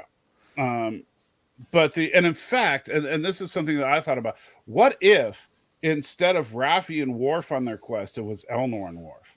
That would have been cool, actually. Yeah. We would have definitely saw a couple more Yeah. decapitations. And you bring Yeah. and instead of trying to make Worf, would you like chamomile and all that crap? You know, don't turn Worf into a joke. Keep Worf as with the warrior mentality that we loved about him, but Elnor with his Zen philosophy, and him and Worf with his barbarian philosophy, and the two of them kind of clashing on that as they're going together to try and track down whatever's behind this whole thing. And I think that could actually be an interesting dynamic. Well, You know? and when you also bring in the fact that Worf, was it in Nemesis? Yeah, it was in Nemesis when he made that comment to Riker where he actually complimented the fact that the Romulans fought with honor during the Dominion War. Right. So for him to work with Elnor would have actually worked even better. Yeah. Yeah. I think there's a serious lost opportunity there. Yeah. Yeah, was it you, Darren, that was saying that? I remember we were talking about it. Oh man, there's the most jumbled comment of the night. Oh, there's the award. I kept saying you make a better episode, and since he's rich with 8 houses, going to make it. Yes, yes, indeed. There we go. There's the award right there. You heard it here first. And so I think that Worf and Elnor would have been such a great pairing. And yeah, and thank you, Darren. I know we were talking about it, I couldn't remember on which show. But the my memory is always all over the place. But yeah, Elnor was just like completely butchered as a character because I don't know, he was just inconvenient or something. And instead we got more Raffi, a character that nobody gives a crap about. And is absolutely infuriatingly annoying. Yeah. Honestly, the worst part of going through season 2 of Picard was how much Raffi I had to ingest. Well, in season 3, it hurts to me. You know, like for me, I think about the fact that now, you know, when I was in the military, I understand military intelligence and how it works. And you know what you don't do? You don't get a freaking crack addict to be your undercover drug buyer. You just don't do that. Yeah. Well, I'm yeah, sorry. we've shed Yeah. on her enough during our Picard season 3 review. Right. But Yeah. I'm just saying, but that's it doesn't matter about her personally. I'm not talking about the actress or Raffi as a whole, but they made a big deal out about her drug issue. And if you're going to make that part of her story arc as far as recovering from the drugs, that's fine. I don't mind that as a story arc. What I have a problem with is that they make her an undercover officer doing drug busts, because that is not who you put in that kind of position, because she is vulnerable to that. Yeah. That would be like, hey, you know what? We need somebody to pose as a Borg. Hey, Picard, you know what it's like to be a Borg. Let's hook you up. We need someone like me to pretend to be an alcoholic, to get in undercover with right. But imagine, like, if I needed to get somebody to not only, like, if this were during Prohibition and you had to go into to get some bootleg booze and actually drink it. Yeah. Before you know it, you'd be passing out on the floor going, I'm an agent. Yeah, right. Yeah, you'd be giving away the farm. Yeah. But yeah, it would just be stupid. Yeah. And that's that. But if you put someone as insanely disciplined as Elnor is your perfect person to put in there. Yeah. And then to have that duel to the death scene, if it was Elnor versus Worf. Now, Elnor, I could believe, has the precision to make Worf look like he was dead without actually killing him. Yeah. Raffi, I don't believe for a second could do that. No. No. So that's just, but yeah, whatever. That's bad writing. But yeah, that's the problem though. They have so much gold there that they could make a legacy show out of, that they just, but they decide to choose the worst possible combination of characters. Danny is Bender. It's funny. I actually have a Bender on my desk. Yeah. But I love the one before that though. Salty Sparge. Good news, everyone. Yes. Yes, indeed. And and then I'm way up here with I'm Grandpa Simpson. No, I think you're Zoidberg. Yelling at the clouds. I think you're just Zoidberg. You're just all right. Let me take out your spleen. Now drop your pants. Oh, Man. well. But now, Danny, I don't want to get in trouble for cutting you off. So, before we finish up, do you have anything else you want to say? No, you're not going to say anything. I know better. What do you mean? I'm just asking if you have anything you want to get off your chest. You were all the episode that you're angry. The season's over. It just would have been